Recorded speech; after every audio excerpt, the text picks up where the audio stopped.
Hello and welcome back to the final game of round 4 of our Swiss stage here at ESA Cup for season number 10. I'm Golumolu, joined by Travi, as we witness our last team fighting to stay alive. One of these teams, they're done. They're going home because of the 1-2 bracket, and it'll be over. The other team has one more chance to claim one of our final 3 spots for the playoffs. Travi, how are you feeling? Oh, I'm feeling excited, Golu, to be honest with you. You know, as you say, it's that exciting point of the competition where we've started to send teams home. Teams are getting there just with qualification. Of course, today isn't for qualification. Today is for survival. Obviously, today you win. You've got one more chance next week. You've still got that final hurdle. But more importantly than anything, it's that shot. That shot to make the playoffs, to go on further. And that, to me, is really exciting. We've got CrownZero versus Saturlity today. So two really great teams here that hopefully are going to deliver us quite an exciting best of 3. And we heard as well, right, there's been a couple close back and forth games between these two teams in history outside of ESA Cup, but they haven't yet played this season because, of course, you can't rematch in the Swiss phase. As you can see here, both of them want to join the rest. They want to keep themselves alive, and I think this is going to be a pretty tight game. We do have predictions, of course, as always, that we're able to bring to you. It does look like, well, the social vote obviously a little skewed towards CrownZero. I think the our vote, the production vote, a little closer, but still very much leaning in favor. Okay, it's not that much closer, is it? Very Really? much. I thought I'd seen Quite a largely in couple favour. more Saturlity logos the first time around, but as it swings back into view, no, it's a pretty clear sweep. Yeah, it's a pretty one-sided one here, and you know what? I'm going to address the elephant in the room. Sterling, so far, they've not had the best of results here so far in ESA Season 10. So far, throughout the entire competition, they started things off by getting 14-0'd by Molotov Gang before moving on to their second round game where they only won 3 rounds across the entire game. So it's not the best results here. Of course, they're in this bracket due to a forfeit from Zach Gaming in the previous round.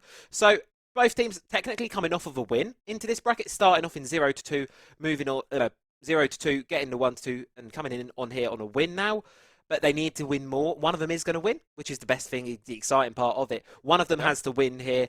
One of them's going to be making that special round 5 and possibly just getting a shot at playoffs. And well, to decide what exactly who is going to be making playoffs, we've got to get some maps on the board, haven't we, Golly? We've got to be seeing which of the battlegrounds in our map pool we're going to be heading to today. And I have to say, I really like how this has panned out for us, right? We get to start off with Leia, something that we haven't seen too often. It crops up enough that we get to see what teams have that depth of map pool, who's ready for it, but most aren't. And I think that extends to everyone, basically. Yeah. But we are going to get it for map number 1, so it will be interesting to see if CrownZero are ready for it. Saturlity, they took it upon themselves to pick it as our starting destination before we move on to Chalet, something a little bit more standard, a little bit more common, and we get to end, if we need a third map to split the difference between these two teams, it will be Nighthaven Labs, a personal favourite of mine, Travi. I love a good bit of Yeah. Nighthaven, but we might not even Yeah. get there.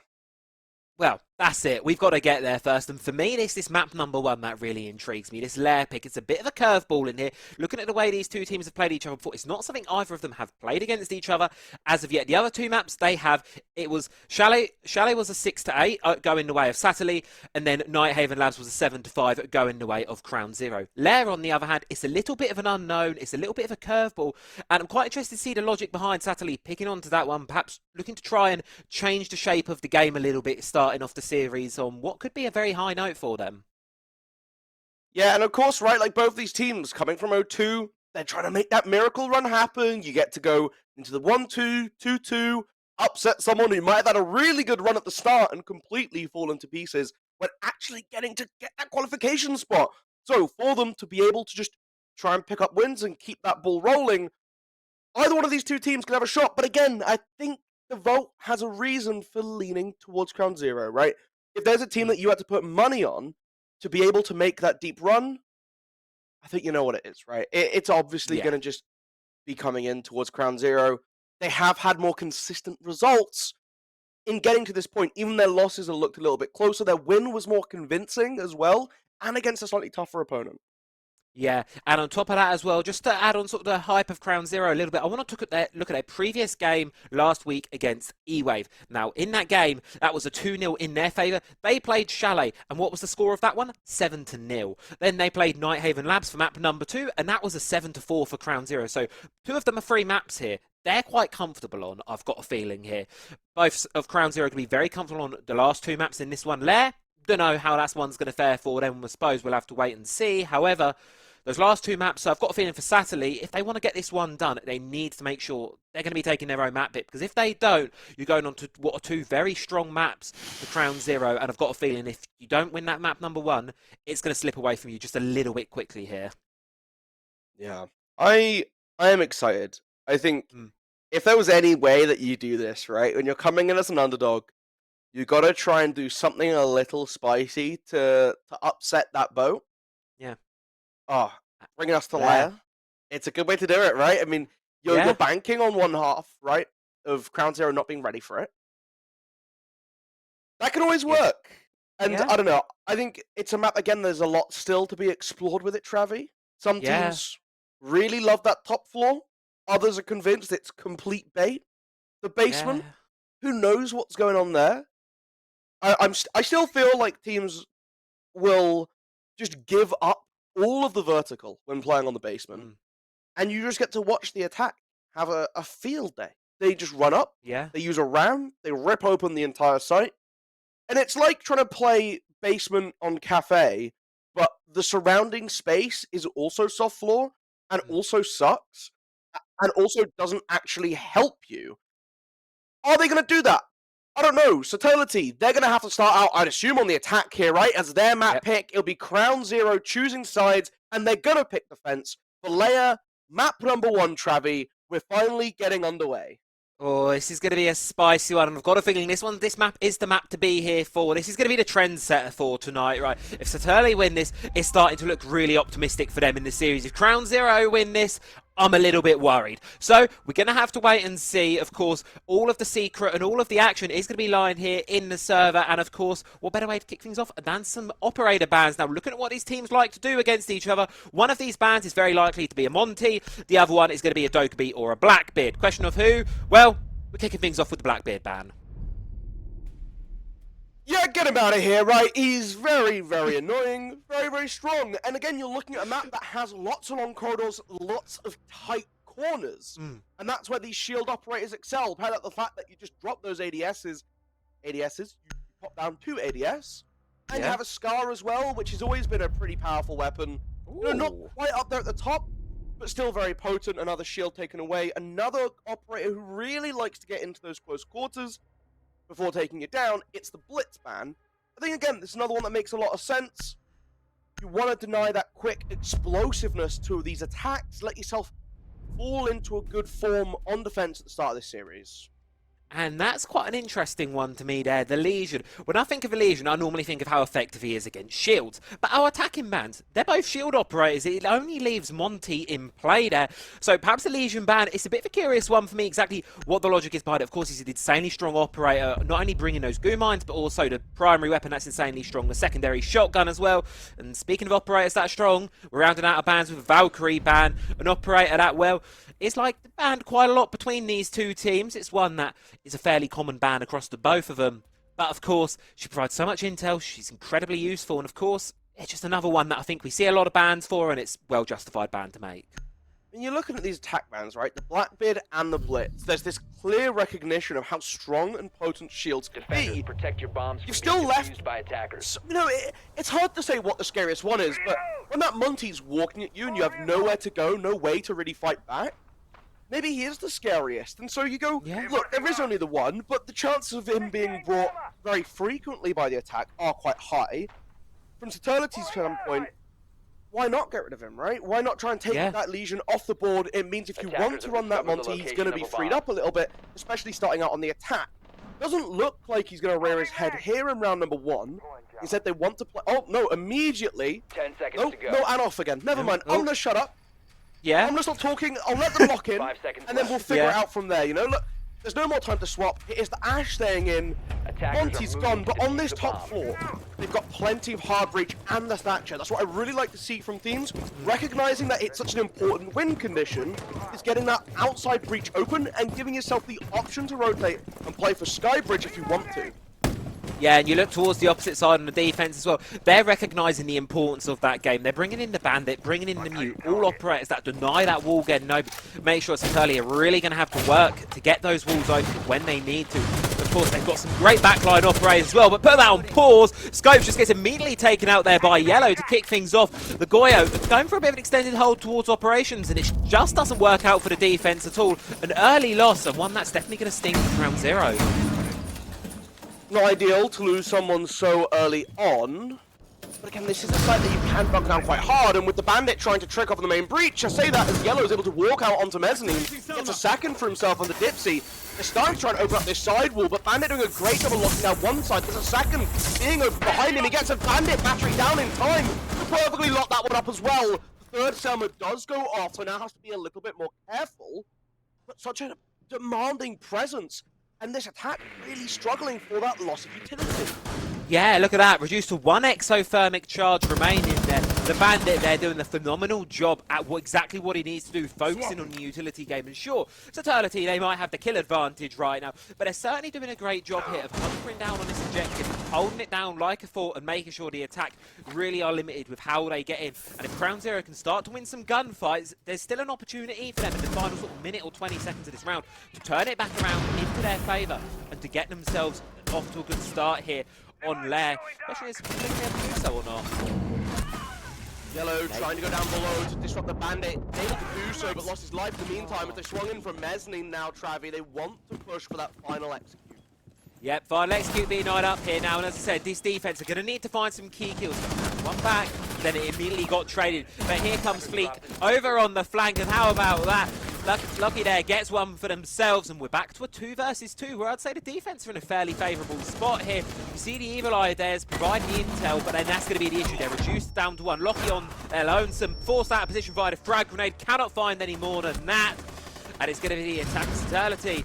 Off to a good start here on Lair. Despite a really good job by CrownZero to try and hold on, losing 2 members so early in just gave them such little to work with, right? They lost that Mezzanine almost immediately, and Bandit did a phenomenal job. Like, credit really has to go out to Nick, right? Because they've completely halted everything going on for Saturlity. If that breach gets opened up by the Thermite early on, if Ace then able to open the back panel as well, they immediately start pushing in for a plant. They have cover on Skybridge, so it's very difficult to flank to contest the breach. They have the breach cover looking in towards Mezzanine, so it's impossible to walk up. They're holding a crossfire from Mezzanine door, and they've even thrown a deep Selma to look down in towards the rotate into the armory as well. Everything else from Saturlity is so well thought out to give themselves as much control without really having to expose themselves to any of these defensive positions.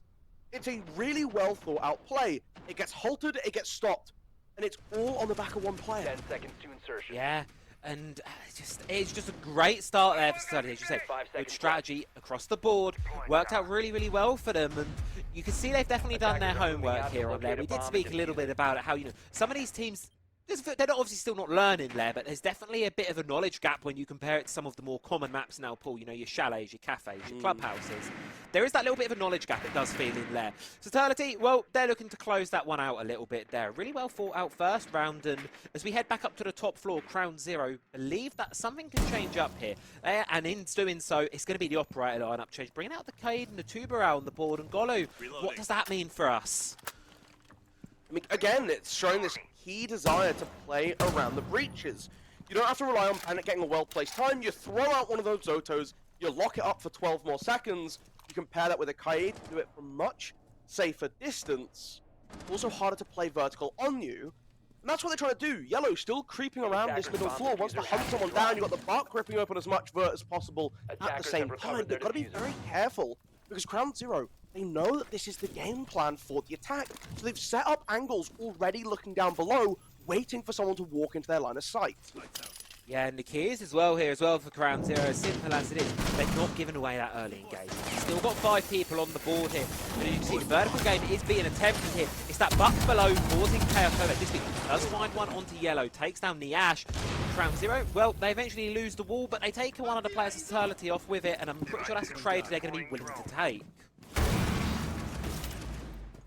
Now opening up onto Mezzanine as well, want to push Goyo further back, he's going to have to concede the space.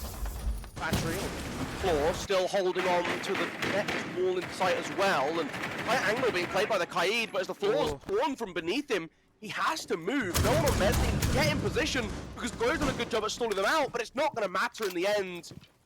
Still goes down anyway. Again, this angle looking down into sight, established. They've played for breach, but they can't find the claw to open the last wall. They're out of EMPs as well. Someone has to look in through the breach. It could even be hidden below. Yeah, there's so many places you can hide those electro claws, something you don't want to be dealing with in the round. Eventually, though, is found out by the side of Saturlity. But look at that. How about that? Scope making a massive impact there, taking out both Selma charges. You've done your job, and you can just retreat at that point. The attack, they've only got one way into the bomb site currently, besides that courtyard hop-in on the breach. They're limited with options here, and more importantly, they're going to be limited with time. 30 seconds to go here. You can see the attack. They're running around, they're scrambling, but then they just move straight into the shotgun there. Lockie finds one, and the attack of Saturlity, well, it's just falling apart here. Fleeks finds another. Zyvini does find one back, though. 3 versus 2 now. But with the clock against them, the man count against them, it's going to have to be some huge engagements. And, well, Namiki does find one back. 2 versus 2 now, charging in through the Toxic Babes here. You got no choice here but to try and stick down a plant. How good is the cover? That's the question. The cover's good for one, but can the cover find the second? It's on low HP. Now we're in a 1 versus 1 situation here. Zyvini versus Scopes. Impact grenade's going to come in, not going to hit its mark. All they need to do is the attacks run away. You could just play this post plant now. This should be your round, Saturlity, unless Scopes can make something magical happen. And to start that off, you're going to bring the teammate up here, so at least you can play this in a 2 versus 1 position. But look at the clock. It's ticking away here. The defense, they have to move, and they have to do it now, because that clock is not fair to you in this post-plant position there. Double for Zyvini. Brings us back to that 1 versus 1. No choice but to swing out here, and it will be shut down. Saturlity, they get the plant down, they hold on to it, and they get themselves a second round on the board. That is a round that should not be won by the attack. Travi, I don't know how they've been able to walk in there. A fantastic effort. When I saw the Goyo holding on for Mezzanine, playing at the top, eyeball from door corridor, I was convinced it was done. Yeah. The Selma's a shot off. The Ace is holding the defuse kit. Has to find a way to now rotate over to main breach. You don't have that crossfire that you can hold on to while you run into the plant. And instead, they just swing breach. And with Thermite able to find one, they're able to max it off with the back push as well, drawing out the attention from the attack. There was just a space to find. And you have Thatcher just run through a Toxic Babe, eat a bit of damage, but get into that corner anyway, when it should be under lock and key for this defense. You play out a post plant really, really well. I'll give it that to you, Saturlity. But again, CrownZero have had an excellent idea, or at least mid-round genius, to try and disrupt this attack. And again, it hasn't mattered. This attack should not be up 2 rounds. The first round, yeah, they still played it out really well. But that last, I think it's just a fumble from the defense. There's no reason to be so aggressive, right? No. Tube round, you don't have to run into the middle of the site. You get a kill, yes, but you trade it off pretty swiftly, and then you've given that pocket of space. You've given up the site. You have a winning utility game there, CrownZero, and it just gets thrown away in the simple part of it. That's at the end of the day, Siege is a shooter. Whoever walks in, finds these gaps, they're going to take the gunfights, and if you win those gunfights, you're going to win rounds. It's as simple as that. No matter how good your utility game is, you still need to win those ones, and unfortunately for CrownZero there, that's really what cost them that round, and Saturlity, some excellent opportunities spotting. Get credit to them where it is due, but they now find themselves, and it's going to be a different site of choice now. We're going to be heading downstairs into the first floor objectives here, which does mean Saturlity do have a bit more ground to clear. They need to focus on clearing this top floor presence out, and it's going to go off to a bit of a rocky start. Fleeks finds the first, and it's this Ash Zyvini upstairs looking to find another. Has an idea where the Melusi is, but cannot find them. Rocky with another. Well, Kamiki does find one over towards Fleeks there, 3 versus 4 now, but the attacker's still in a numbers disadvantage here, and still at points struggling to get inside of the building. But look at that, another player of CrownZero does go down, likely to be finished off there by Yellow, and we're back to a 3 versus 3. It's crazy from Yellow as well, just going underneath and shooting up, has the vibe read. Using the ram for sound cover, but Happy just walking again with that pistol out, and they've got Bandit as well. No. CrownZero, you started off so excellently. I wanted to say this was the first time they've had that good start to the round, right? It was a 5 versus 3.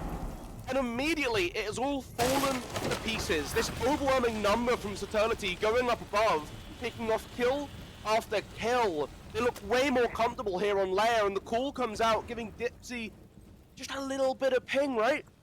How does he come up here? He needs to retake. Yeah, Dipsy needs to find something here. You're in a 1 versus 3. The attack's got a minute, which is plenty of time to play with. An eternity in the game of Siege. How have you not heard him? Players, how are you still up there? Find Pappy, making a 1 versus 2. Find the Baba! No, we are not seeing this round be thrown. Yellow down below with it all to do. Logic bombs, stun grenades in hand. But look at that, Kit's cold up says you have to retake over towards the defense. And Dipsy could be more than happy to play into that drops down below. And we're back to a settled 1 versus 1 here, but this round has been a round of back and forth the whole way through it, and we still got 30 seconds of it here. Yellow has the fuser now recovered, looking to get back in towards the objective. All Dipsy needs to do is deny this plant. They have the red ping, missed the shots, and it seems like Kit is going to be stuck down. Yes, it will be. Now in a post-plant situation here. Yellow spraying on through, sees the player. SMG 11, SMG 12. Stun is thrown in, but you blind yourself off the back of it, and here comes Dipsy with the shotgun and finds it. Oh no! Saturlity! CrownZero, they're going to get the first round on the board, but what have we just witnessed? Saturlity have given Dipsy the biggest assist you will ever see in Rainbow Six Siege. That is phenomenal work to bottle a 3 versus 1 on the back of a round that CrownZero set up for themselves so hard. They're playing catch in the backyard, Travi. They're just throwing that ball to each other, neither wanting to hold on to it at the end. Guys, it's not hot potato. You're allowed to just take a free win. Just take a victory. Listen, we're at the end of round 4, aren't we, Golu? These teams, they're providing an entertaining game for us so far. You got to give them credit for that at least. It's been so great these first 3 rounds, and yet again, just get another round. I feel like it's a repeated story. We're going to say it a lot here as we go through the entire series. It's a round that really CrownZero shouldn't have won, but then I look to the other side. Saturlity probably shouldn't have won it either there.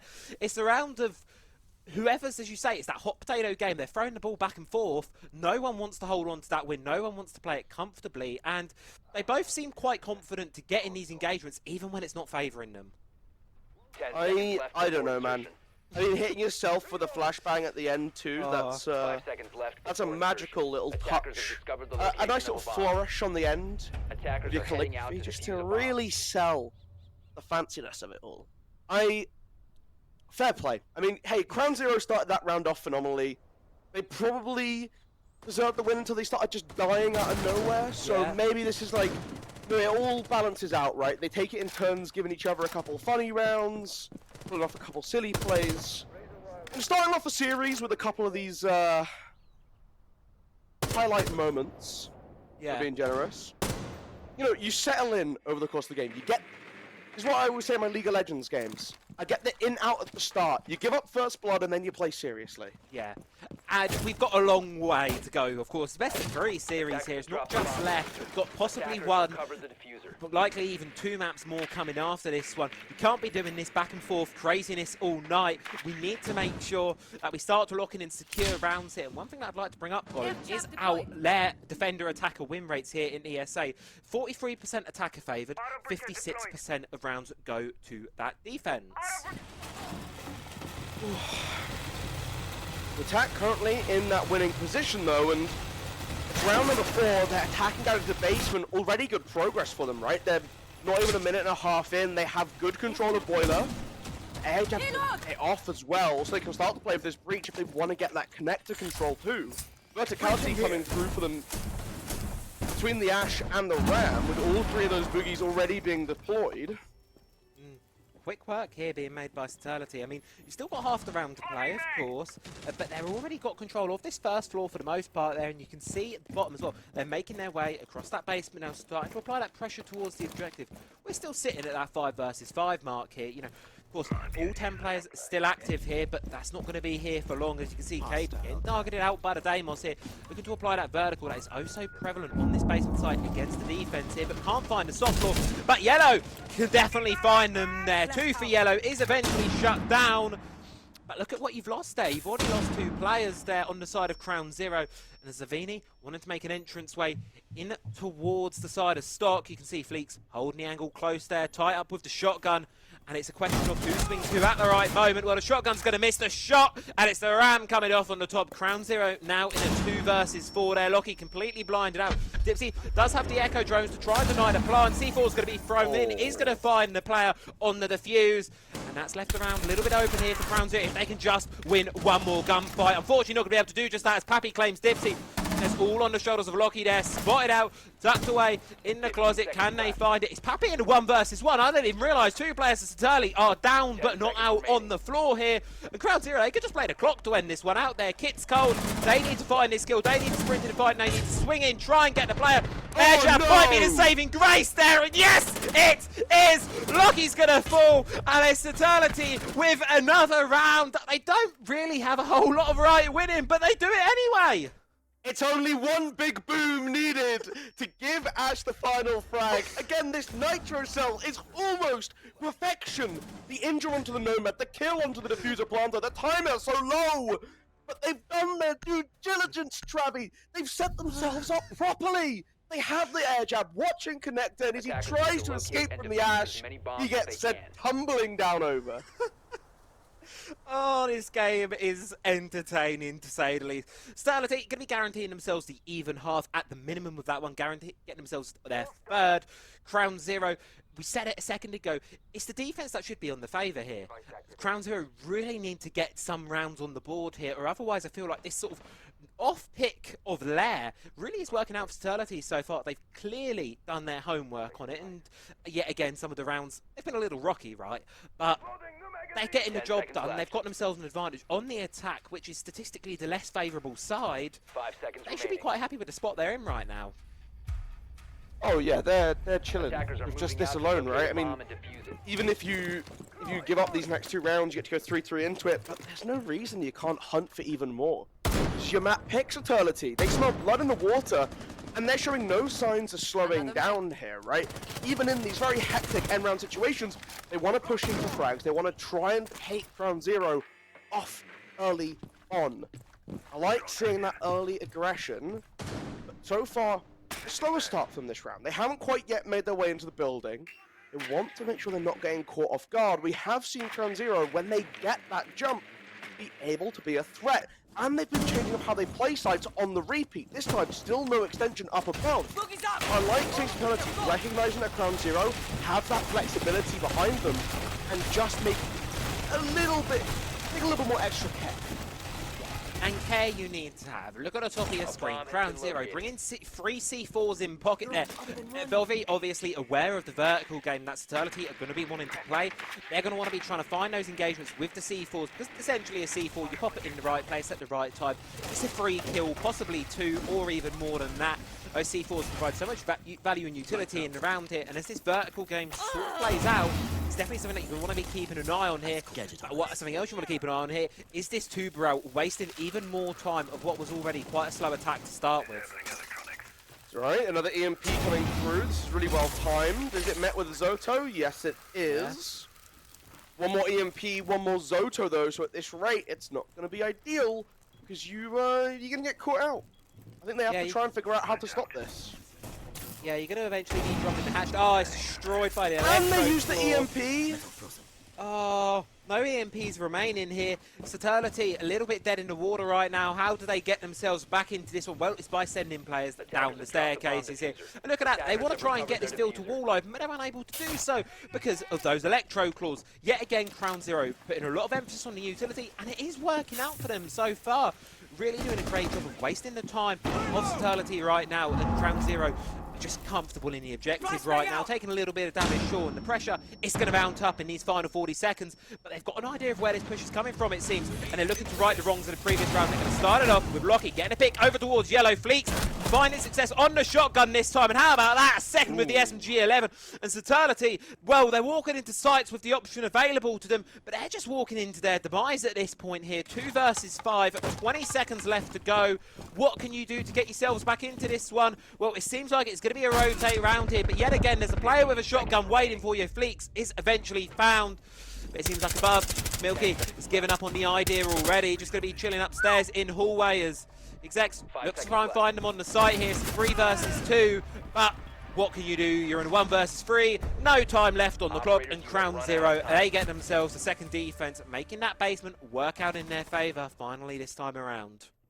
Didn't have enough EMPs, and when they couldn't get that site hatch open in the middle, they kind of didn't know what else to do with themselves, right? They wanted to then go down to boiler, but again, they're out of EMPs, so they can't get rid of the batteries on the wall to try and open up. You need to have your vert put in the right position. Maybe you could have tried to bounce a grenade or something in through the doorway to try and get rid of it, but they couldn't cook anything up in time, and so CrownZero do exactly what you need to do as the defense in that situation. They anchor down, they watch for their exits, they play out the clock. Really, really good job. Again, smoke in the right position at the right time, right? Using toxic babes to make that hat drop dangerous. You drop it anyway, you have to scatter, so you can't go for a gunfight against him immediately. It lets him isolate onto that archive entrance, takes down the ram. Really nice job of just identifying how they can separate out this the attackers.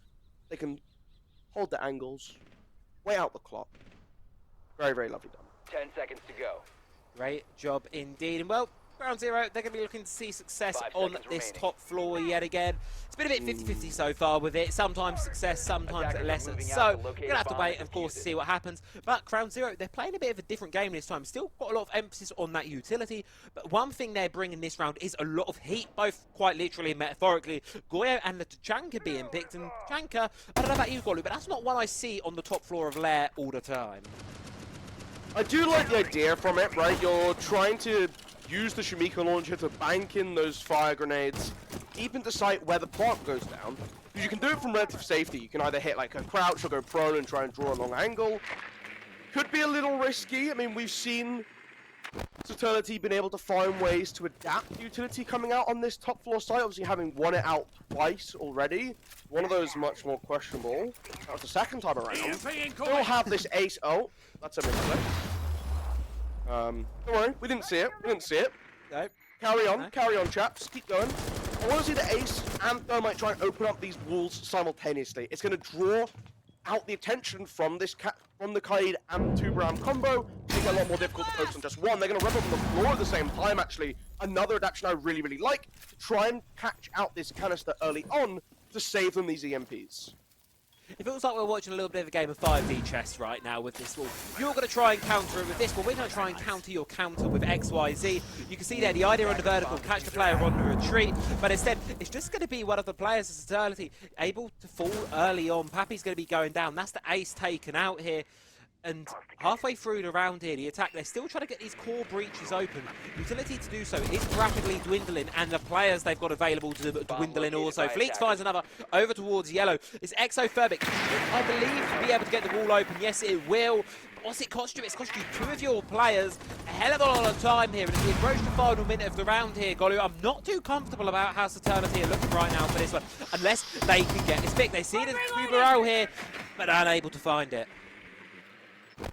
Kaid dropping off from Skybridge as well, recognizing the 5 versus 3 doesn't need to risk his life. Giving up 1v1s is how they're going to fumble this round to Saturlity. No ace to open up alternative angles. You can't go for this external breach. They're just going to walk down Mez instead. Holding long angle, gets the first. Still 4 more to find as Shumika launchers start flying out aggressively. But he just pushed for a double kill. And suddenly the rounds flip back around the way of Saturlity. Well, you can say that, but immediately Lockie does find one back over towards the Thatcher here. Split approach now for Saturlity for the final 20 seconds here, but you cannot be split no more when you're reduced to 1 there. Zigzag finds one over towards Lockie here, but it's going to need to be a 1 versus 2 clutch. It isn't going to happen. Dipsy's going to close it out, and we are entering half number 2 of 3 apiece, a tied game, and Well, the rounds have been back and forth. Saturlity have definitely looked better in some, worse in others. And as we approach this sort of new half of the game, there's not a whole lot, at least on the scoreboard, separating these two teams. Trevor, we did say that a 3-3 was still a good win for Saturlity here, right? It's their map pick. It is defender-sided. Getting 3 rounds, you got to go onto that defense. You should be able to close this game out with some level of comfort, right?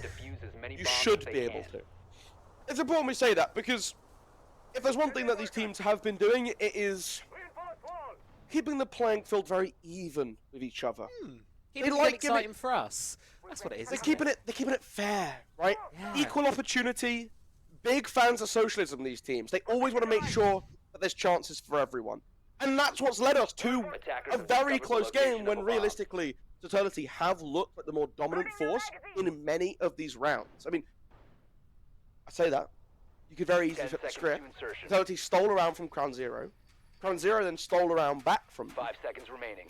Swings and roundabouts. Swings and roundabouts. There's a lot of back and forth going on this entire game, really. Rounds that shouldn't have been going one way, going the other way.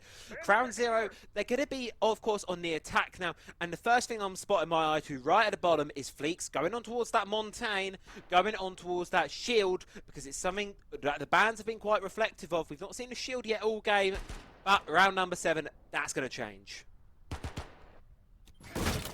And no Legion to stop it either. Yeah. Interestingly, it was obviously Saturlity who banned it away and then didn't really make good use of the Monty at any point. Reloading! Yeah, have to wonder that one, don't you? I mean, that Legion ban, obviously you only get 1 ban for the defensive map, and maybe you've got to question the worthiness of that Legion ban if you're going to be the only one sort of suffering from it, really. I don't really feel like that ban could have, I feel like that ban might have been placed better somewhere else on that first half. But it's whatever, right? You know what? We'll have to, of course, Saturlity, they're the ones playing. They probably have a better idea of what's going on than me, at least. So we'll have to see. Round number 7 now. Montaigne making quick work and doing exactly what this shield does best. Taking ground, taking floor space quite quickly on the side of operations. Well, it just pulls the attack here. You can see these players on mezzanine already feeling a lot of pressure, both from on the level itself and from below, from the Ash. CrownZero, they're making quick work of this here, but you want to see them start getting these breaches open. Gemma holding off this mezzanine wall. Wants to go for it. Eventually can find a position high enough to get at least one of the 2 charges to go off. They can shoot that Mute Jammer later on if they need to. Game with the shotgun is certainly a choice coming in from Dipsy. I like it. I think it was my first ace on console, was on PC. Moving was with that weapon actually. Yeah, consulate.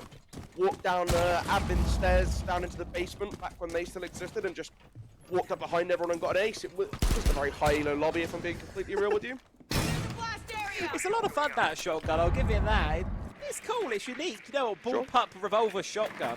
I like it, both from a style standpoint, but it's not one we see a lot from the players, especially on the attack. You see it every now and then on the Legion, but rarely do you ever see it on the Ying. Indicates that CrownZero might just want to be going fast with this one. Once they get in towards that objective, they just want to start hammering out. And while we've been droning on, the clock, it's been hammered away here. 30 seconds to go. Candela's going to be coming in now. Surely here comes the push from CrownZero. Yes, it will there. You can see the Montaigne going to be kicking things off with this round. Fleeks finds the first. 5 versus 4 now. CrownZero, man advantage, making it further as well as the Keep finds another onto Kamiki. And it's just going from bad to worse here for the defenses. Look at that. Huge double there. And a flawless round for CrownZero to kick off their attack in half. And that one, well, we've seen a lot of close rounds so far, but that one was pure dominance from CrownZero at the end there. They had the clear game plan, right? They knew they wanted to play for this window pressure, push up mezzanine. They weren't as focused on getting that main breach. I think a couple fortunate gunfights going their way, right? And then Monty just pulling down his shield and gunning out into security, able to get the win. That's very important frag for them to get. They lose that Monty. I think that round looks completely different. But sometimes you've got to back yourself, right? You have to go into the game and go, look, we can take ones, we can win space and with gunfights. And I think that's something that Saturlity didn't quite do enough on their attacking half. You know, they had that attacking round on top floor where they were 2-4 down. They just decided, fuck it, we ball, and they just swang everyone, and they just killed them all. Right? There's a let it line, hang. isn't there? there is very much a line you have to find with balancing aggression and assertiveness with, let's just say, overconfidence, because you sometimes do something like that, you swing out too much, and that's what costs you round, that's what costs you games at the end of the day. You need to make sure when you are swinging, you're doing it for the right reasons at the right time, and if you lose it, it's not going to be putting your team in a position where they go, well, what do we do now? This time, Saturlity, they need to be a bit more proactive on this defense, I feel. They just kind of let CrownZero get what they wanted, and then when CrownZero had all of their pieces in its right place, they pushed go, and it worked like a well-oiled machine, got the job done, flawless fashion. And now they start their attack with an early advantage. On this middle floor, how are you going to earn it? Scouts have the Bravo drone coming through to try and hack these defaults as well. That will give them that flank information if they can keep someone on drones to actually watch for it, or more likely someone will just die in a gunfight and then get put on camera duty. And that tends to be how flank watches are determined, who dies first. Yeah. You still got the Rotero drones coming through, trying to destroy as much utility as possible. Newcam are not placed forward enough. But again, they're going through these aggressive swings, and this time they lose out. They have opened up this mezzanine breach wall, but it doesn't matter if everyone else is starting to die around you, Travi. No, you need to make sure you're not losing these gunfights so early on, because CrownZero, look at them, all three of them huddled around one doorway, one side of the map here, and they just got to make a hasty entrance in, trying to get what they can across this sky bridge here. Players going to be pushed around on mezzanine by the Rotero drones, but without the attacker man count to respond to the pressure, it's just going from bad to worse here. Yellow does find one, you get one back in their favour, CrownZero, but you're 2 versus 4 now. One of your players remaining is a shield, and so far Fleeks, well, has been having quite a good game so far, 8 and 6. But can you really bring it back on the shield? Well, you might find one, you might try and find another one, but that's a massive spray! Oh no, Snakes! Almost clutches it up, but unable to bring it back there with the bailiff. It's going to be Saturlity. They answer back, and we're tied up yet again, 4 apiece, and the prospect of overtime. I don't want to say it yet, because we're still a few rounds away from it, rather. But this one, I feel like we could go to mile here on Lair. I mean, I think the difference here is just losing picks, right? Last time they weren't punished. They won out their gunfights, and they looked so dominant because of it. Yeah. Not the case here. Really wasn't the case, and I mean, you're getting the Monty isolated inside of storage, much harder to try and fight your way back out of. I think Saturlity did a much better job of not being moved out, right? And actually being willing to swing into the aggression, right? Monty stood in the middle of operations. He's just walked up. They held on to those positions like they wanted to hold on to them in that round, which is something we didn't see from them in their first defense. Saturlity just kind of pushed over a little bit there. When the pressure was applied, they were just like, yep, sure, you can have that, it's whatever, it's fine. I didn't want to hold mezzanine, I didn't want to hold operations, I didn't want to hold skybridge, I didn't want to hold these key vital positions. They just gave them up. Last round, different story. Saturlity are challenging for them, fighting for it, for every inch of this map of Lair, and it really paid off for them. And looking at the lineup we're seeing here, I've got a feeling them Saturlity swinging anything and everything, it's not going to stop here. And get treated to a early spawn peak. I don't think they're going to find anything, but it's showing confidence from the side of Saturlity. It's showing that they're quite happy right now with where they are, despite a relatively close scoreline and game so far. I was going to say creeping into warehouse, but nope, just steadily plodding along. Keeping shield up to make sure you're safe and sound.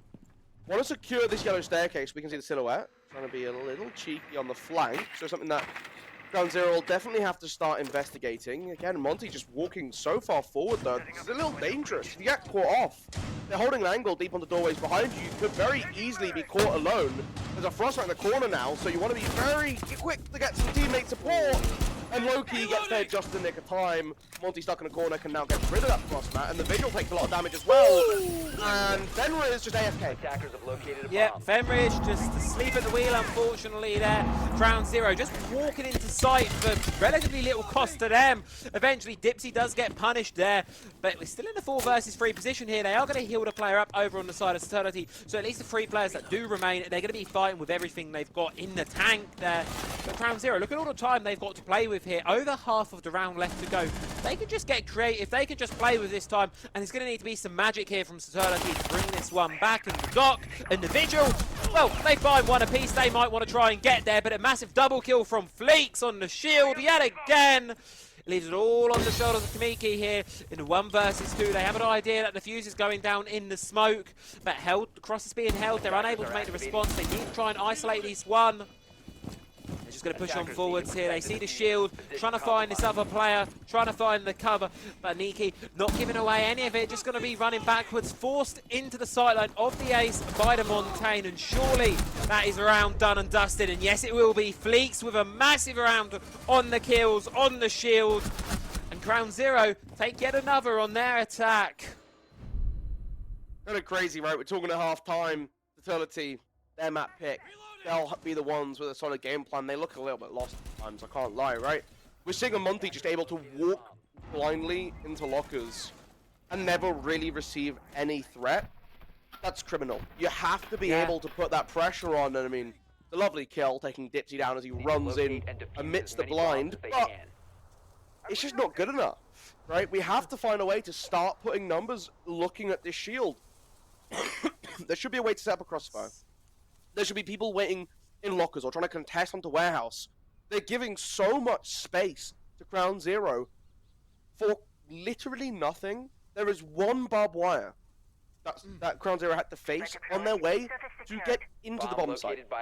Literally into the bomb site. And it's not like they're playing some sort of extension above and that's what's driving their numbers thin. No, they're just not putting up any sort of front line of defense.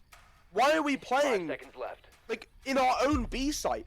We're giving A site to play long angles and then not actually having anything established that can stop the plant going down. It's just a completely wrong read for me from Saturlity. Disconnects from the idea and the actions in and around, I suppose. You can see the idea, but the action that they're taking is a totally different story here. It feels like they're playing a different round to what is actually falling out in front of our eyes here. But someone that I do just want to highlight, said the name quite a few times so far, Fleeks, 12-7, and so far for this attacking half has been hard stuck on that shield. But you know what, making it work. I mean, can you say anything? Triple kill in the previous round, doing a great job on that shield, getting the numbers, and yeah. I'll be honest, I think this is just like, they're just throwing into him. Like, he's doing a great job with the pistol to take these gunfights and come out on top. But there's no reason that we should be giving, like, double and triple kills consistently over. And again, this is just, like, this is just sloppy from CrownZero, right? We're pre-firing down the staircase, we're not putting a drone forward in front. Let's just drone it, boys. It's not like we're under a massive amount of time duress. Instead, you got, again, Fleeks just walking forwards, but this time there is that extension, and they've tried to go and deal with it. But again, phase checking isn't going to work when their Phantoms hiding all over this very complex middle floor. Yeah, and the thing is for CrownZero here is you have the operators to be dealing with. You have the Dokkaebi, you have the Jackal on the board, you have the Montaigne if you just want to send someone into a room, but it's not working out for them at all there. CrownZero reduced down to 2 now. It's all on the shoulders of Loki and the Key, and what can they do? Well, they've still got players on this top floor here, first floor here, sorry, to clear out. They've still got this roam and this extended hold to deal with, and sure, they've got a minute over to deal with it, but it's a 2 versus 4. It's a difficult position to work your way back into here. And look at that, Loki's going to be trying to find vertical game here. You have to have that player on the flank watch, and more importantly, you need to send that player into recover the diffuser there. One tucked away behind the rocket. It is going to eventually be found out. Well, so, we're back to a 2 versus 3 here. Definitely looking a little bit brighter for the attack in the final 50 seconds, but they're not out of the danger zone just as of yet. Vert opened up. The keepers dropped down inside a lab. Are going to make it a lot harder to try and play this drop, but in time you land it down. Good little safety net to start from. Second boogie going to be deployed. I imagine they want to use this to obscure the sound of them walking forwards, but it's not going to matter if Nicket's immediately going to walk into the waiting arms of the Mute, who's again found his way upstairs. Ram looking a little lost now, trying to figure out how to drop down into the corridor. Into the waiting arms, that SMG-11 as Saturlity clean up another round. And well, Saturlity, it's weird, isn't it? Twice in a row now we've seen it. They played the first round, they played it on the top floor, round number 1. top floor, round number 1 of the basement, they just get pushed over. Saturlity, they just get walked all over. They're not really showing any spine, not showing anything back. Round number 2, it's the opposite go around of it for Saturlity. Round number 2 at the top floor, they shut them out the building before they really even get a chance. And similar story there in the previous round. It seems like second goes to go around here, and we're at 5-5. One of these teams is going to get an opportunity for map point here to close this one out in regulation. But ultimately, looking at the grand picture here, I don't know who it's going to be here. The quality of siege that we're seeing from really both of these teams, it seems to be fluctuating really, really heavily round by round, and that level of consistency that I think I'm going to strive to see, and that's really going to propel you in the later rounds of this competition. I'm not seeing it from either side here yet, and it's given us a close and entertaining game, sure, but I do got to wonder, what is the longevity of it? I'm being honest, right? I actually think Saturlity should be able to close this out from here.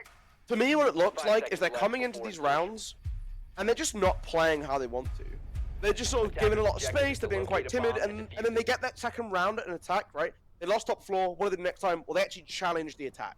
Oh, they lost basement, what do they do? Oh, well, let's just put people above. Like, it's almost like they remember what they're supposed to do, only after losing it. And I'm hoping that a couple rounds to kick them down to the floor, where they pick themselves back up, they reset up, and now they know what their proper plan is. And they're coming into it with that same energy again into round 11 now, where we're seeing them just extend out. One of them wants to be aggressive, wants to try and challenge this doorway and keep them out. I like this tempo from them. Yeah, indeed. Is Warden definitely facing a lot of pressure right now. The world is on his shoulders. Yellow had such a great start to the game. It's sort of fallen off a little bit the last few rounds. But it's going to be the track stimmers there of Scapes to just deny that retake, at least for the time being. It buys the attack a little bit of space, and more importantly, a bit of time to start to make things work here, as they just start to peel back the layers of this defense here. Saturlity not wanting to let go of these key positions. It's something we do see from them a little bit more often as this game is going on. And now CrownZero have to try and find a way to get these walls open, something that both teams really have struggled with. But I've got a feeling CrownZero here, they're not going to have too much of a challenge getting this one there. Bandit is not in a position to be tricking it off. And the wall in the courtyard, well, it's going to be nice and opened up here. CrownZero, they're off to a good start. They're in the building, they're starting to look at these key positions here, and they've still got over half the round to play. Oh, Nitro Cell dropped at the feet of Fleeks, but stays alive. The swing just a little mistimed. Loses half his HP though, so we'll make it easier if you need to. If you get a second Nitro Cell, you still got Zavini with one in pocket. Yeah. Plays tied up the doorway, so we can't walk forwards. The rest of the team trying to come in and lend support to contest on this long corridor. You now have Kamiki on the clash, trying to zap him off. Plenty of space to play around. The rest of the team all focused on this Skybridge side, Travi. They're going to bottleneck themselves if they're not careful. So you see the rotation coming through from Ace. But there's so much timidity, there's so much back and forth. CrownZero not set on a game plan yet. Yeah, and it's that indecisiveness that may really cost them as we approach this final 50 seconds here. How do they get themselves through and over these final 3 thresholds? Because as you can see, look, Fleeks making his way into operational. You can see it's not been contested at all throughout the entirety of this round, so just going to sprint in. Luckily, not a lot of utilities, so should be able to make quick, decent work of it. However, what isn't working out elsewhere, Scopes is going to fall down. Nikki is going to get one back though, 4 versus 4. But yet again, Pappy is Saturlity coming out on top of this entry game here. Fleeks is making sure to cover on the plant, is being held. CrownZero, they should be able to stick this one out here, but Zavini looking to go huge for the team. Does find one, is traded back. We're in a 2 versus 2, shield and a gun versus shield on a gun. All CrownZero need to do is hold this post plant, but Fleeks is going to peek, get punished for it. And it's all down to Loki here. Clash Shield does find the other player, but look at how low the health is here. You could just zap him out. Or instead, it's going to be Kamiki going for the swing with the SMG. Does find it. And Saturlity are going to get themselves up onto map point on their own map pick. I am astonished, right? We literally had him pull his shield on his back to get a gun, to take a 2 versus 1 swing, and he immediately walks out in front of his teammate with the shield back up again. I mean, so close to giving CrownZero yet another way back into a round. They're able to close it out. This is a really important shot for Papichulo to get, and he does. He takes down the Monty, and again, like you said, alive at 1 HP, you could almost go for a zap from that point onwards, but he doesn't know that. He doesn't know how much damage his teammate's going to have done. His teammate can't tell him how much damage has been done because it's not shown to you in competitive. Trevi, again, literally 1 HP off of winning. Just how is the question, do we keep finding ourselves in this situation? I've said it a few times, it's consistency that we're struggling with here. One thing that is consistent throughout this entirety of the game is it's a hair, it's a tiny thin margin separating who's taking the round, who's losing it there. Just Trevi, they literally rotated. They literally did a full rotation from Skybridge side to the main breach at like 30 seconds left on They the shouldn't clock. have got that. There's no There was no reason for you to think that this is a good idea. 5 seconds left before insertion. How do they keep getting away with, like, just... Oh, Attackers it's objective confusing to me. locate a I'll be bomb. honest, Golu, there is a hell of a lot going on right now. Have Both to these drop. teams keep throwing Attackers curveballs at recover each the other. diffuser. Neither one, yet again, just struggling with getting that game plan. They have, you can see it, they have an idea going into these rounds, but something in the middle, it gets disrupted.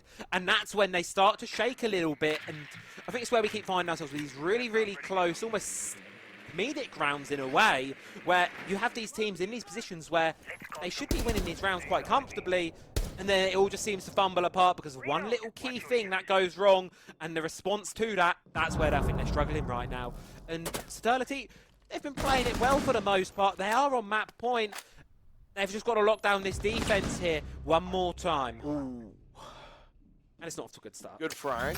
Good opening start. Again, you got the shield staring out of storage. Rotero drones that down. You have to give up the space, but Luke's round into the corridor. Waiting for them. Wants to throw an impact, try and get some damage early on. And again, still looking to play aggressive and challenge into the attack. If you can hide in this corner, that's going to be insane if you go undetected. The second kill comes through for the Monty, takes down that flank. If they have no idea you're in Oh, they that know. position, you could do some serious Don't damage, know. unfortunately. I don't know if they know or not. I don't know if they're 100% aware. And that really is it. That position of that Malusi can swing this round right back into the pockets of Saturlity. But you need to do that now. You need to do that fast because it's just going from bad to worse here. Zavini does get one on the staircase, but no, the Malusi is caught out here. And it's a low HP Fenrir stuck in a 1 versus 4. Well, Zavini has been the star of the show so far for Saturlity. 15 to their name now, but you're going to need 3 more if you want to get this one. And one of those is a shield. You're stuck face up with their reallocate some of those FNAT mines here, but face up with the shield, forced into these crossfire positions. Surely Zavini doesn't get away with this. Completely blinded out here. Now reduces us into a 1 versus 2. The attack remains. They have time. They should be able to just isolate this player, make it work. But I just can't count Saturlity out yet now. Zavini's worked this way back, and wouldn't it be a way to close out your own map pick with a massive clutch? But no, not meant to be. Dipsy is going to take it, and we are going into overtime because nothing is separating these two right now. Again, these two teams just consistently going bar for bar against each other. There's no separating them. I think that overtime is the only way to close this out fairly, right? We've seen it from both squads. This is such a great attempt by Zavini to try and close it out before it reaches overtime, before it goes to Attackers 6-6. need to They have to locate and replay defuse it as out. many They bombs do as get the they can. defense. There's one advantage, but that's not necessarily the case, right? Because these teams have been winning attacks consistently. Yeah, and is this been a skyscraper of just... skyscraper? Okay, crazy. This is a layer of just been unknowns and constant question marks the entirety of the way through it. I mean, looking at this, how we've got to this point, it really does baffle me. Saturlity, there are so many more rounds that I think, you could probably count maybe a couple that they should have been able to take, and this map should have been done and dusted in regulation. But no, it's not the case. It's that final little hurdle that's tripping them up, and we're in overtime. And what a spicy position we are to be in right now, because both of these teams, as we've said, they're on the verge of elimination. You lose this match and your time in ESA Season X is done, and they're putting everything on the table right now to make sure they're staying in the competition and they go into next week with a fighting chance. Attackers have recovered their diffuser. It is also, we should know, an elimination game, which means unlimited overtime for every match. We could be here for a little while, Travi, if these teams don't find a way to break the deadlock. Again, Fleeks on a just free roam tutorial of Leia. He's just demonstrating all the rooms. There is a mirror window staring at it this time. There is verticality above it looking down to the door. So I am praying that Saturlity have learned from their mistakes last time. Trying to play for a flank, but Pappy is going to give up that space now that he's been detected, and they're going to air jam it off. Yeah, that's it. Saturlity, that extended game above. Well, they're going to struggle to make any impact on this round as CrownZero just going very direct towards Swiss. Montaigne able to get his way in towards Missile now, starting to look towards the lab side of things, and you see here CrownZero, they are cautious of the players above. They know they're trying to make the flank effort, and here comes one swinging. Yellow is eventually going to be found there by Scapes, unable to be traded out by Pappy, who remains on the staircase, but completely unknown, does eventually trade it back, but Loki has the watch over, and it's going to be CrownZero exiting that little engagement at the start of the round there, in the advantage position. 4 versus 3 now for the final half of this round. This Montaigne starting to feel the pressure, starting to apply it the other way through. But look at this, there's another player, Zavini, still up on that first floor, looking to try and be this X factor in this round. New walking back up, wants to get aggressive onto him, but again, it's a shield with no support. The mistake being thrown to the other side this time. CrownZero doing everything they can to try and get there, but it's not going to be enough. Caught out from verticality, gets aggressive with a mute, but has to get off the space. The shotgun's pulled out, they're hunting for these kills. And now Loki is left with it all to do, unable to get anything, and it's going to be Saturlity to kick off overtime with a win on the defensive side, down in the basement. And another round there, CrownZero, they push in, but they just don't give any respect to that first floor extended hold game. And Saturlity get themselves up yet again on a map point. They need to close this one out here.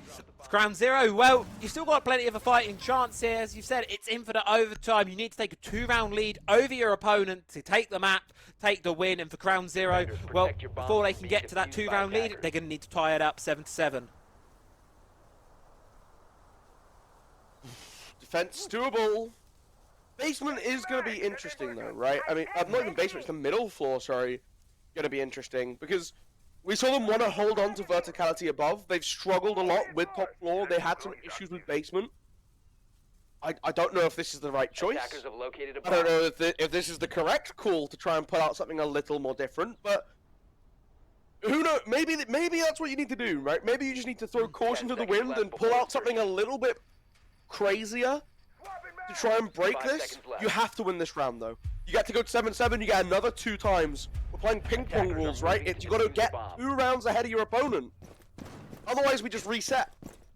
Yeah, and we could be here for a little while, and I don't want to jinx anything just yet, but these two teams certainly have what it takes. I mean, you do have to question the stamina factor into it also. You know, your elimination game, it's a highly stressful game, no doubt, for all 10 of these players. And your first map, Saturlity, a curveball map that I've got a feeling they wanted to get comfortably. They wanted to be taking this map quite comfortably. Look, we can throw a layer into the mix and spice things up a little, and they were hoping it would catch CrownZero off guard, but CrownZero, credit to them, they've played it right back into their favour here, keeping it close the entirety of the way through. They always feel like they're a little bit of a step behind here, so I'm still feeling confident for Saturlity to take this round and this map at some point. The question is, will it be this round they take? Well, great start for Zavini there, as Saturlity get themselves up on an early count in the man advantage. I'm shocked there's so little presence for the defense up above, right? Holding verticality is so important for these middle floor bomb sites. If you want to eat out that clock, we're a minute in. Already verticality starting to be established. There's no Ram, who has been so frequent when teams need to rip open floorboards. Instead, relying a little bit more on the Ash. They haven't got that many breaching charges, so it's going to be much more limited in what they can see from above. Yeah, indeed. They're going to have to make their options and what they've got available to them work. I mean, they've still got to work their way down, of course, here. Halfway through the round now, the attack starting to put pressure on the objective itself here, both horizontally and vertically from above. It's restricting the movements here of CrownZero. What is curious to me is what Fleeks is up to, all the way down in the basement of this map here. Looking to go for a flank here, has the C4 available to them as well. So, likely be able to use that for some vertical play from below to deny a plant attempt. And Saturlity, well, I don't know if they're aware the players down there. They've got a minute to go in this attack now. Starting to make some work on this vertical, open it up, get themselves more options, more possibilities. But look at that, Yellow trying to take down a Banshee, gets taking a lot of bullets in return. and they want to get this hatch open here, the side of Saturlity, but they're unable to do so. It's electrified. They're restricted on their options here. 45 seconds to go. The attack, they're slowly opening this one up, slowly trying to carve their way in towards this objective here. But it's just not going to happen. Fleeks from below finds Zavini, and yet again, Saturlity, you've now got an unknown running about the map that you've got to deal with, and all you can choose to do is send it into the objective here. Using the sense, RAU projectors of the yellow, sort of dissect this site, cut it up. Kit finds another one back. Kaminki as well with one. Hito with a second one, look at that. And the defense, they're retaking this one. The reception, it's Saturlity unable to keep these flanks under check. And it's all on yellow to close the game out here, and now finds one. Looking for the second here, but with the players of the defense split up, there's nothing you can do in this situation here. And we're going to need some more rounds to settle this one, Golu. It's going unlimited. We're going to have to see minimum 2 more rounds, and honestly, I'm expecting it to be a little higher. That last one, a pretty tense ending to it as well. So tensions are going to be high. It comes down to a down at the end, running on the corner just to look into the bomb site. They're trying to get that plant down. Hey, the unorthodox bomb site worked out marvelously for them. They got their win. They keep going. What does Saturlity bring out now to try and close further on? They're going to go to the top floor. They don't feel comfortable playing for a middle, trying to change it up completely. They think that they've figured out what they need to do to win. And again, we've seen pretty similar results from CrownZero. They're bringing this hard breach. They were playing for that external breach. If we throw back to last time, when they nearly won their attack up here, it was off of that very, very last minute rotation. They're putting a lot more focus onto Skybridge, onto trying to push out storage, than we've seen get prioritized from Saturlity on their attacks. I want us to be a lot more cautious with these external windows. I almost wonder if something like a Frost would have had immense value with how quickly CrownZero tried to move around the external building, or the outside of the building. Yeah, could certainly be. I mean, you do have to wonder, because obviously when you're in overtime as well, I think something that makes it harder for these teams to find that consistency is you're flipping sides constantly, aren't you? 1 minute you're attacking, next minute you're defending. You have to make sure you're ready to adapt, keep changing things up, and it's too hard to find a flow state in either of these teams here, and it's why sometimes when we do get to this infinite overtime point, we can be here a little while, because both of these teams just going back and forth with one another. Fleeks, yet again, back on the Montaigne, already starting to look towards a little bit of a nuisance over towards the side of Saturlity. You see the players on mezzanine, well, they're being pushed back, but not for long. Here comes the clash to try and make an answer. Kamiki could get close, deal some zap damage there. A little bit of chipping away at the health. But CrownZero, they have to Selma to increase the presence on that mezzanine player there. Zavini, no choice here but to retreat and leave the clash all on their lonesome. Surely they can try and corner around to take down Kamiki here, but no, he's just going to retreat away. Continue to hold on to this mezzanine position. Want to force them back, and again, sending in drones to try and gather as much information as possible. Still not a lot going for them over by this breach. You've got Ash in down below, Scats who can open this floor. If you want to use it in tandem with that Thatcher Thermite combo, start playing for these main breaches and give yourself that second prong of attack on towards the site. Nick it now once, and to hunt for that Mez wall going in towards office, but it's been banded too, so it's so hard to get that crossfire established. Zapping still going onto Fleeks, as the EMP rocks out. They've got to give Bandit as much time as possible to play for the trick on the breach. Yeah, they've got to try and deny this time here, really sort of waste what little remains of it here for CrownZero. They've got just over a minute to work with on the clock, so still decent time, but CrownZero, they've not made a lot of progress for a little while here. It does feel a little bit stalled out eventually. Loki is going to be able to get Bandit Batteries taken down from outside the breach, but Savini does answer straight back on towards Loki there. It's the attack falling flat a little bit yet again, and Saturlity, well, they're getting themselves up here. They're looking to try and take this one here. 45 seconds to go. The clash is now coming to focus. They need to take this player out here while the focus is on the clash. Zavini just keeps popping off. Dipsy's going to go down there. 3 versus 5 now, making a 2 versus 5. Triple for Zavini.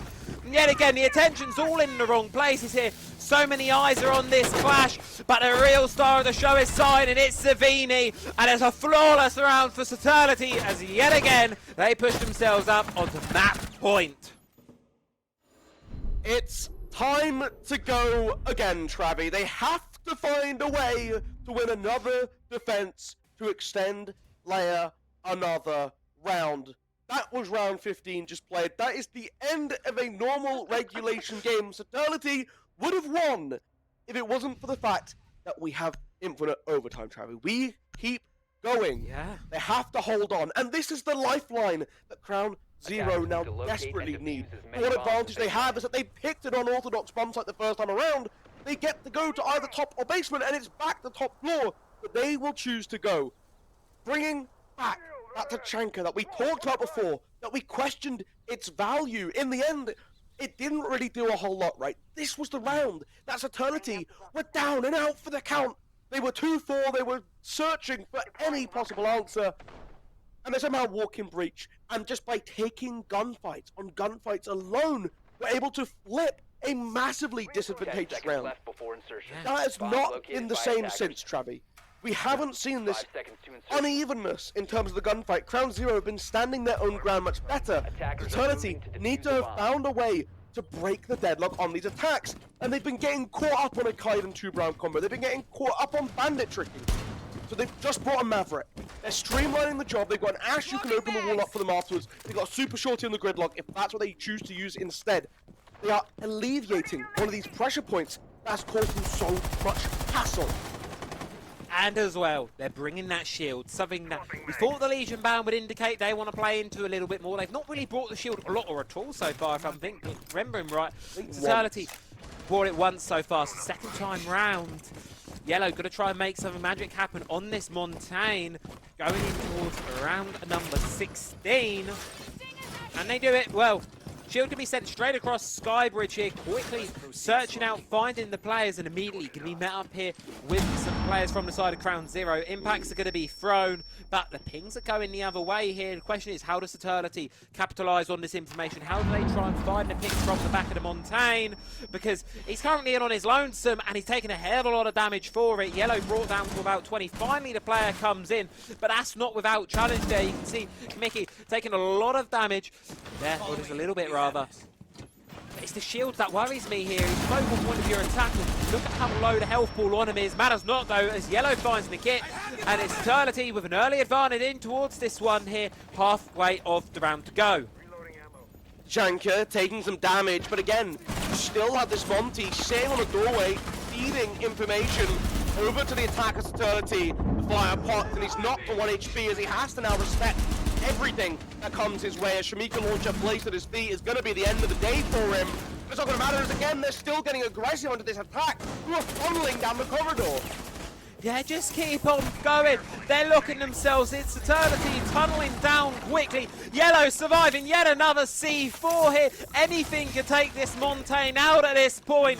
A bullet, a sneeze. There's not a lot left in that shield. Saturlity, you need to try and capitalise off of it, and you need to try and do it now. Pappy missing some crucial shots there. A trade between Savili and Loki. Over keeps us 3 versus 3, but Saturlity are coming out on top, but not for long. If Fleeks has anything to say about it here, 30 seconds to go. 2 versus 2 here for CrownZero to hold on to Lair. Diffuser gonna be attempted now by the side of Saturlity. Here comes that Tachanka. Here comes the swing, and he's gonna get shut down there. Zavini though finds the player on the plant, and now it's panic stations here. 23 kills, gonna need to be the 24th in the final 15 seconds of this one. Or does Fleeks have what it takes here to hold on to Lair and give us 2 more rounds of this series? If he has zero idea where the player is, and all CrownZero need to do is hide, buy down the time, and more rounds are required of this one. Saturlity lose their grip on the round when it was looking oh so promising. CrownZero keep themselves alive, as we're gonna need some more rounds. Travi, the plant's going down. It's in a 2 versus 2, and you have to deal with one of 2 threats. It's a fantastic retake by CrownZero, who know effectively it's a 1 versus 1. Pick different angles, go down the channels, and force the gunfight. You get a guaranteed kill on the plant diffuser because he has to go for the coverage on the side. They've spotted the Tachanka, the drone going for a rotate. You have to try and take that guaranteed kill when you can. Take control of that round and lock out Leia. But in spite of beating the Tachanka, you lose out to the to the Tubram. And he hides. He goes behind the breach and lies prone. And no flame, but you checked literally every other corner that he possibly could have chosen. But the one spot he's in, it is so iconic. It just had to be that way, didn't it? You check the left, you check the corridor, you check the rat corner by the door, and you run to the stairs, hoping you catch him as he leaves. But he was behind you the whole time.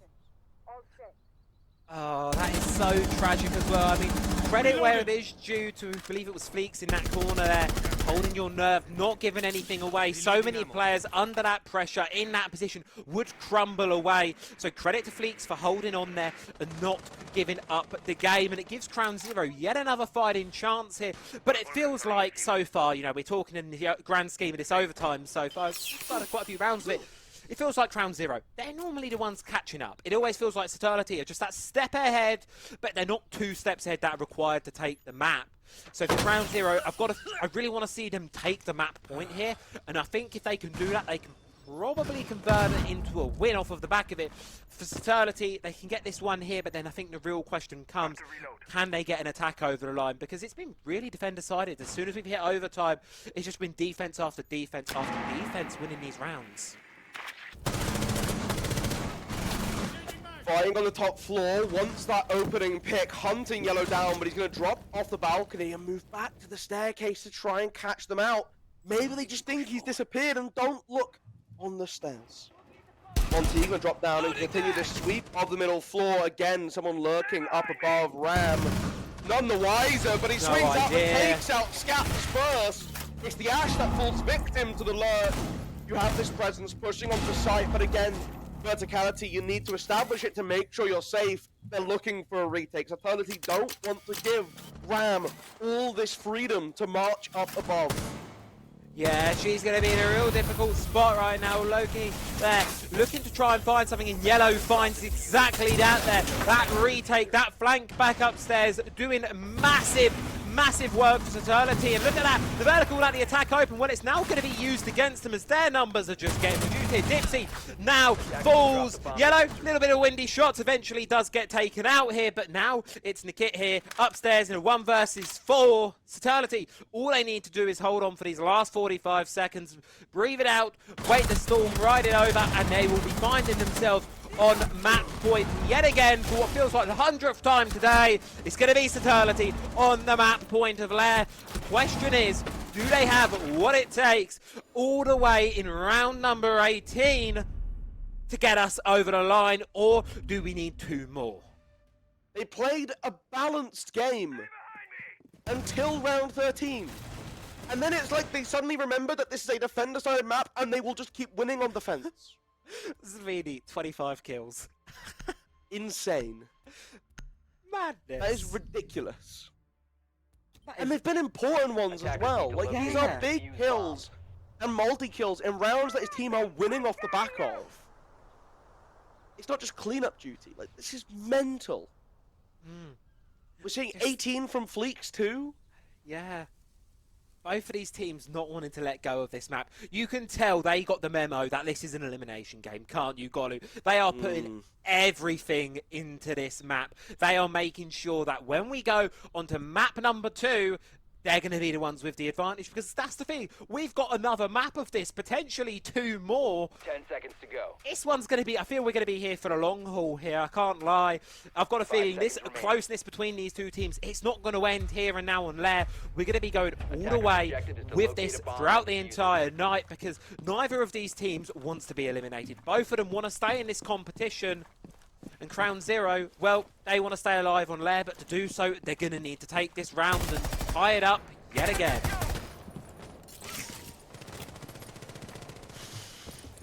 Start from the top, work your way down.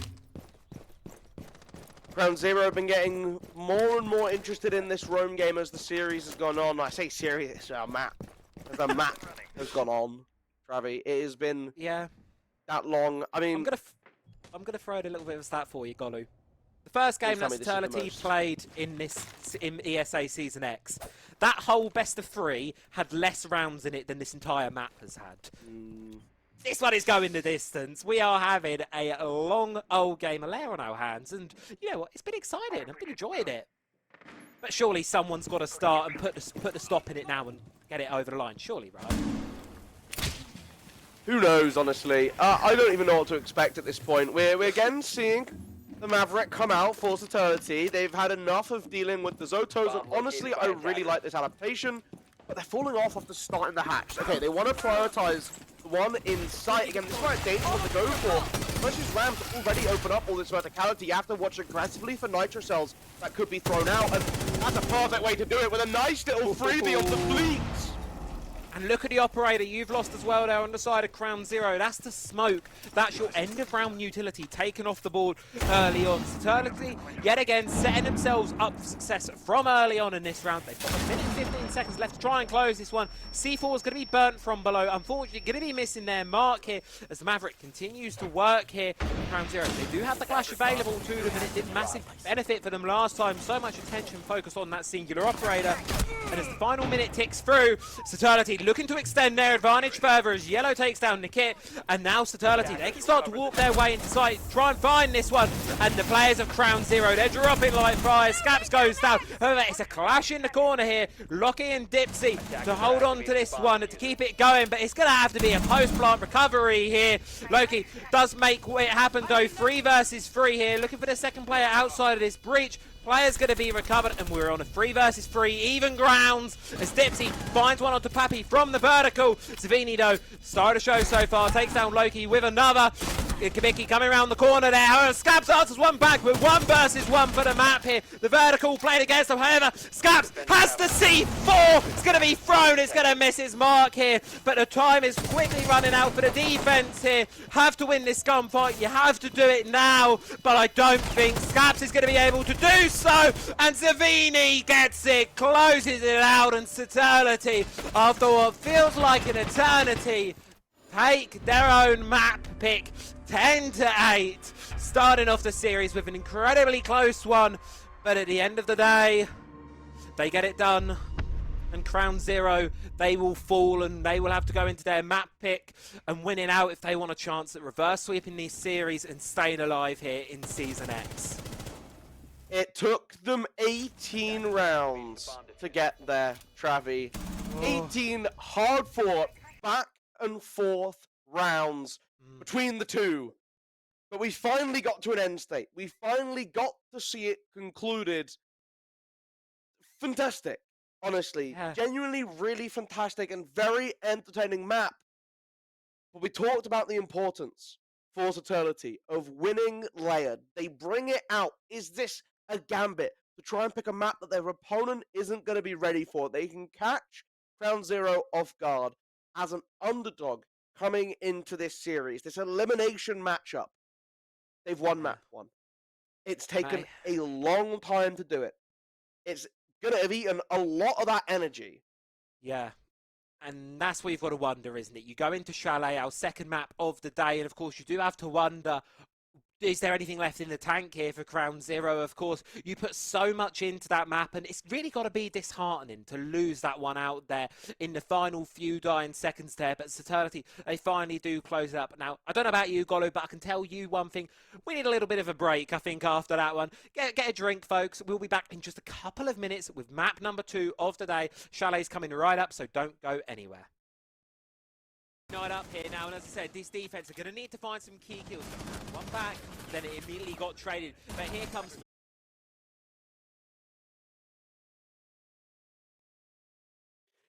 Hello, we are back. We have just come out of an 18-round map 1, Travi.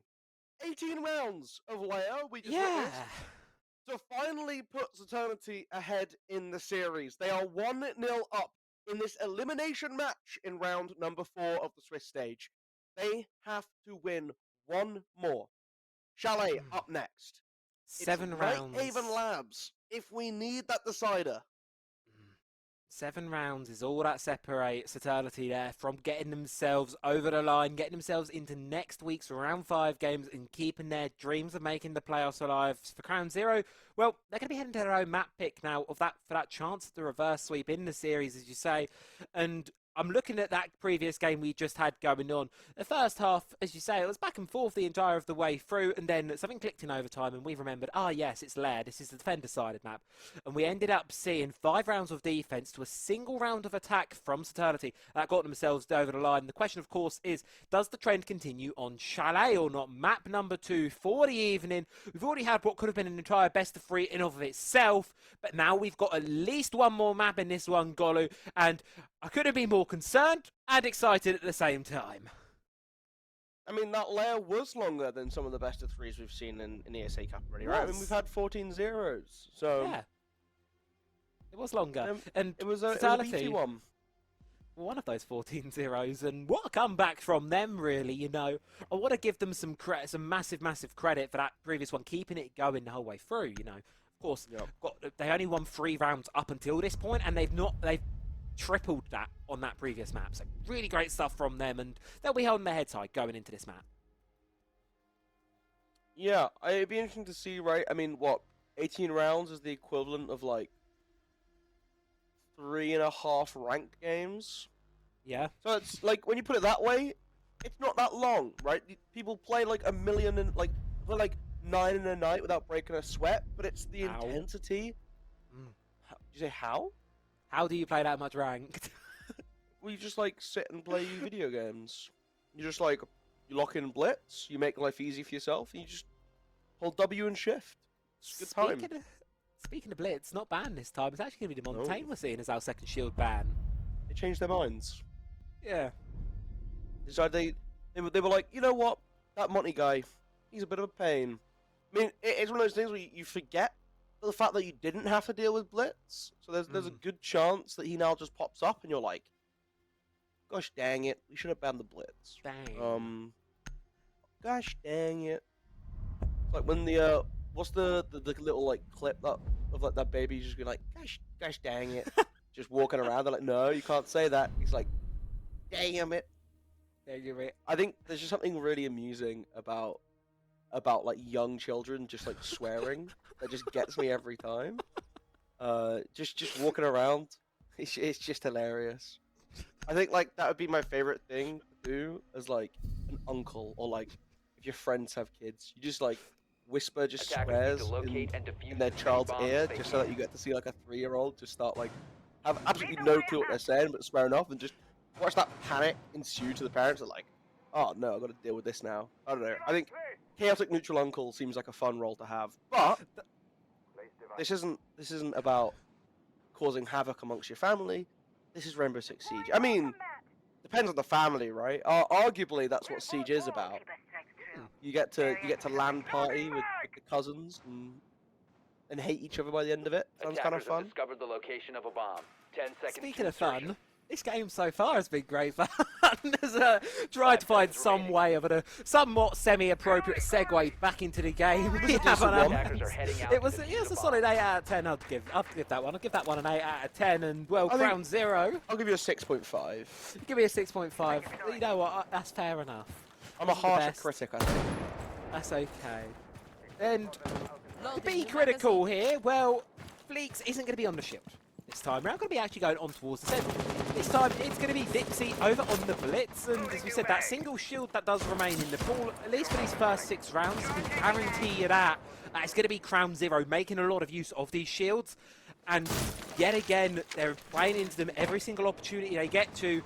I'm curious to see how they change things up, having the blitz instead of the Monty this time, and they seem to be hiding it. You can see their Dixie crouching around with the pistol in hand. That of course means you can't hear the rustling and the sort of jumble noise that the shield makes. So they're looking to hide this shield until they're ready to send him in and start some chaos. Again, Saturlity have gone back to this form of not contesting the space. Immediately into Bez, walking through library and able to set this sends up on the rappel, but it's the sensors that diffuser. I'm not sure if it's potential or not, but it could be a massive misplay, but it doesn't matter. They're going to start flooding in towards the site. They've been able to pick up 2 early kills, and they're hunting for more.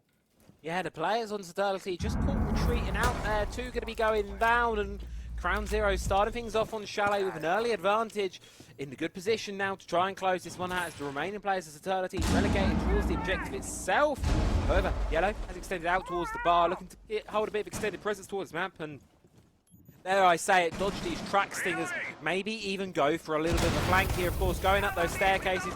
It's going to make a lot of noise here. You can see Saturlity, well, they're just abandoning ship at the minute here. No one really wanting to play the objective itself, and Savini continuing the streak from map number 1. Ended it with 27 kills to his name, I believe. What a phenomenal, phenomenal stat line from him, and starting Chalet off in equally strong fashion. Attackers recovered the diffuser. Bot took a peek at the staircase earlier, now it's Toyo's turn as Blitz running into the site under a bit of suppressive fire, but ultimately not enough. They have to find a position deep inside. As they hunt down further and further, the blind not connecting, but the shield comes down and he immediately loses his head. Oh no, Yellow's just getting freebies here, and the attack comes crumbling apart here as CrownZero, well, they're now locked out of sight here. Loki unable to make an entry because of that Vulcan canister popping off there. The fire denying the entry, but Yellow's going to just keep on swinging and keep on finding. Triple for Yellow in the round, all down to nick it now in a 1 versus 2 on the Deimos here. You have the ID onto one of these operators, but you might have the ID, but you don't have the time. 10 seconds to go, no choice here. Hop down here, reach is not open. You're going to have to funnel in through the doorway, and surely Saturlity can close it out from position. Yes, they will. Zavini finds it. And Saturlity, well, they flip that one around and get themselves off to an early start on Chalet. It's an interesting little change around, right? I mean, again, we've seen this before from CrownZero, where they apply pressure on one side, they then try to swing around and put that pressure on the back end now. And again, to start this round, it's all focused on pushing for mezzanine, playing over by main lobby, and then it's that very rapid change onto trophy, jump the blitz in the window, start pushing down the staircase, lend him that support. That pulls the attention of Saturlity. This time they were kind of ready for it, right? They're able to get back, hold this verticality, look for frags, and honestly, a lot of credit has to go to Yellow on that dot. Doing a fantastic job at just staying alive in sight. Threatens out the blitz. Yeah. I mean, I think you maybe get a little over-aggressive there, right? Pulling out that pistol. Yeah, really getting aggressive there. I mean, nothing really slowed him down. Saturlity just constantly looking for ways, backing towards that round there, not willing to let it go, not willing to say the job is done until that final kill is found, and they just clutch it back up there. There's no two ways about that. CrownZero really should have had that round there. There's no two ways about that. That should have been a CrownZero round, but Saturlity, they find a way to turn it around, and as you say, it has to be off of the back of Yellow. It has to be off of the back of Zavini there. Just those two players alone enough for Saturlity to get the round done and dusted. CrownZero, well, it's not an ideal of starts, but you've now got a different bomb site to attack. How do they fare on it?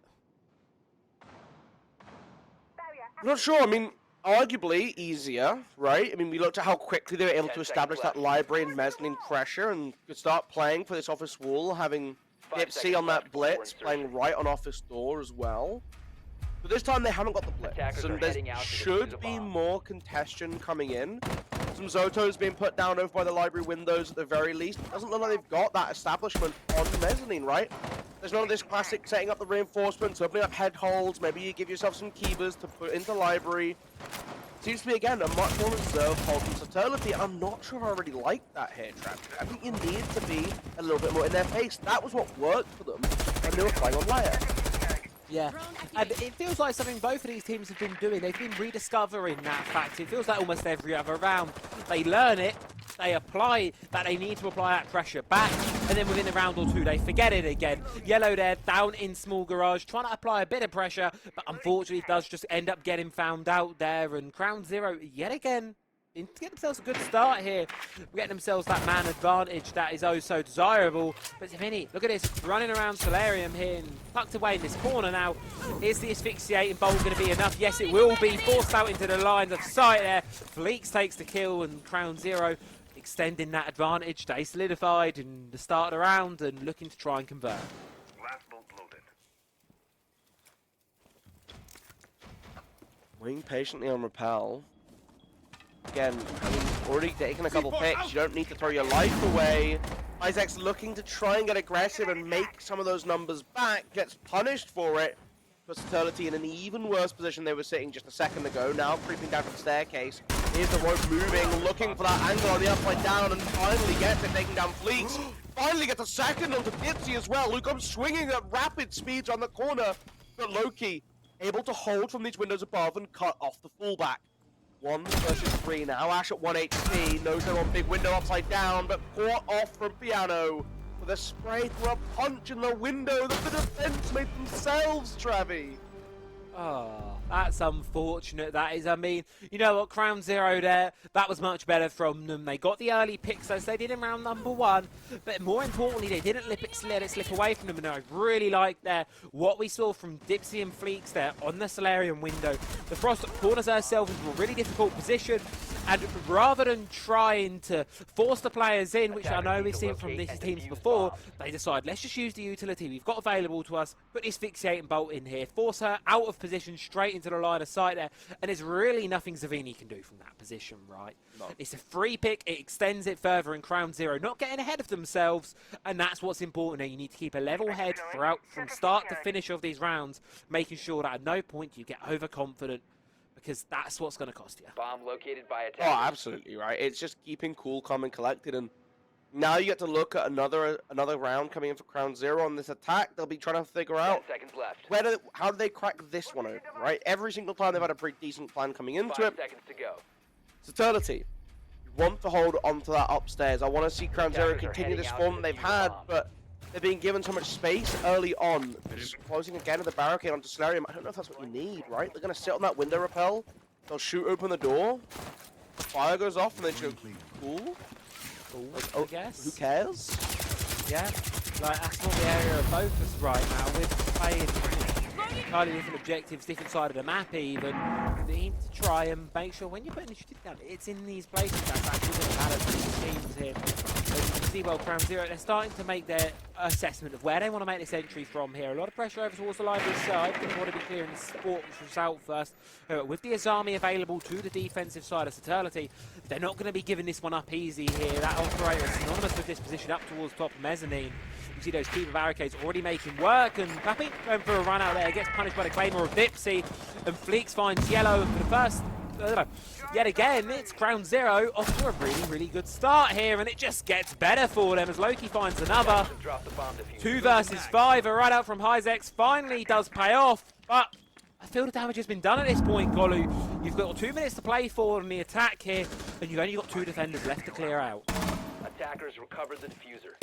Takes down a drone. Rotaro coming in from outside as well, so you know he's outside of that main fireplace. Doorway's trying to get back, but Hyzex able to take one. Still ratting away inside a library as the attack close in on him.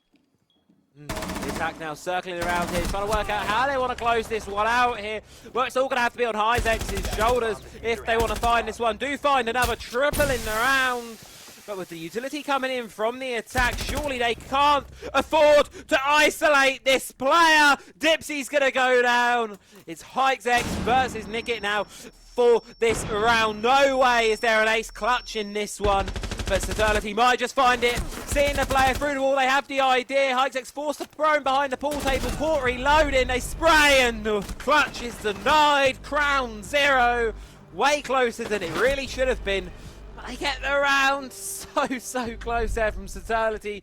Almost wanted to see it done, but it's going to be CrownZero instead to get the round over the line. 2-1 now, take the advantage for the first time in a little while here. And they're looking pretty good so far on Chalet. Tremendous effort, right? I mean, able to hold on so long above when the rest of the team have fallen away, when you have literally zero support, just playing in the sort of remnants and ruins of that extension that got dealt with so swiftly. CrownZero, so much that initial control coming through for them again, and it's off the back of this space being given. Just they're being so overly respected, and I don't know why. Saturlity, you're a map up. You won out number 1. You showed that when you played aggressive, when you met them at the edge of the building, right? You would sit on the staircase coming down from Skybridge and just wait for them to either jump to the windows or walk in the doorways and just start throwing nitro cells at them. You were bold. 5 seconds You remaining. made actions happen around you. And this time they're Attackers are not. heading out to defuse a bomb. The 10 rounds that Saturlity won over on Lair, as you say, well, so many of those were down to them playing assertively, playing with confidence, like they are a team that deserve to stay in this competition. That mentality is what's going to win you this. You need to be backing yourselves, because if you're kind of unconfident in a position you're holding, if you don't believe in yourself, it's as cliche as it sounds, if you don't believe in yourself, you're not going to get the job done. You need to believe, and not only do you need to believe mentally, it needs to show in the gameplay as well. You need to be backing yourselves in these ones, going, I can hold on to this position, and that's exactly what Zavini has said there, opening the round for Saturlity.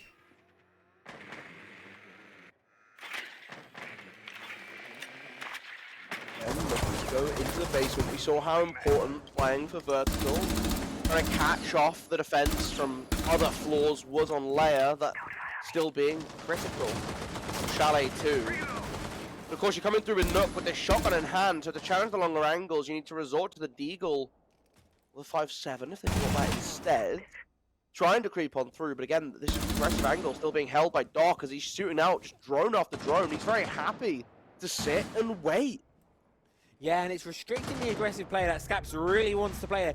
And more importantly, it's going to be Pappy, but it's Fleeks on the Nook, slipping behind there. Take down Yellow, take down the Doc.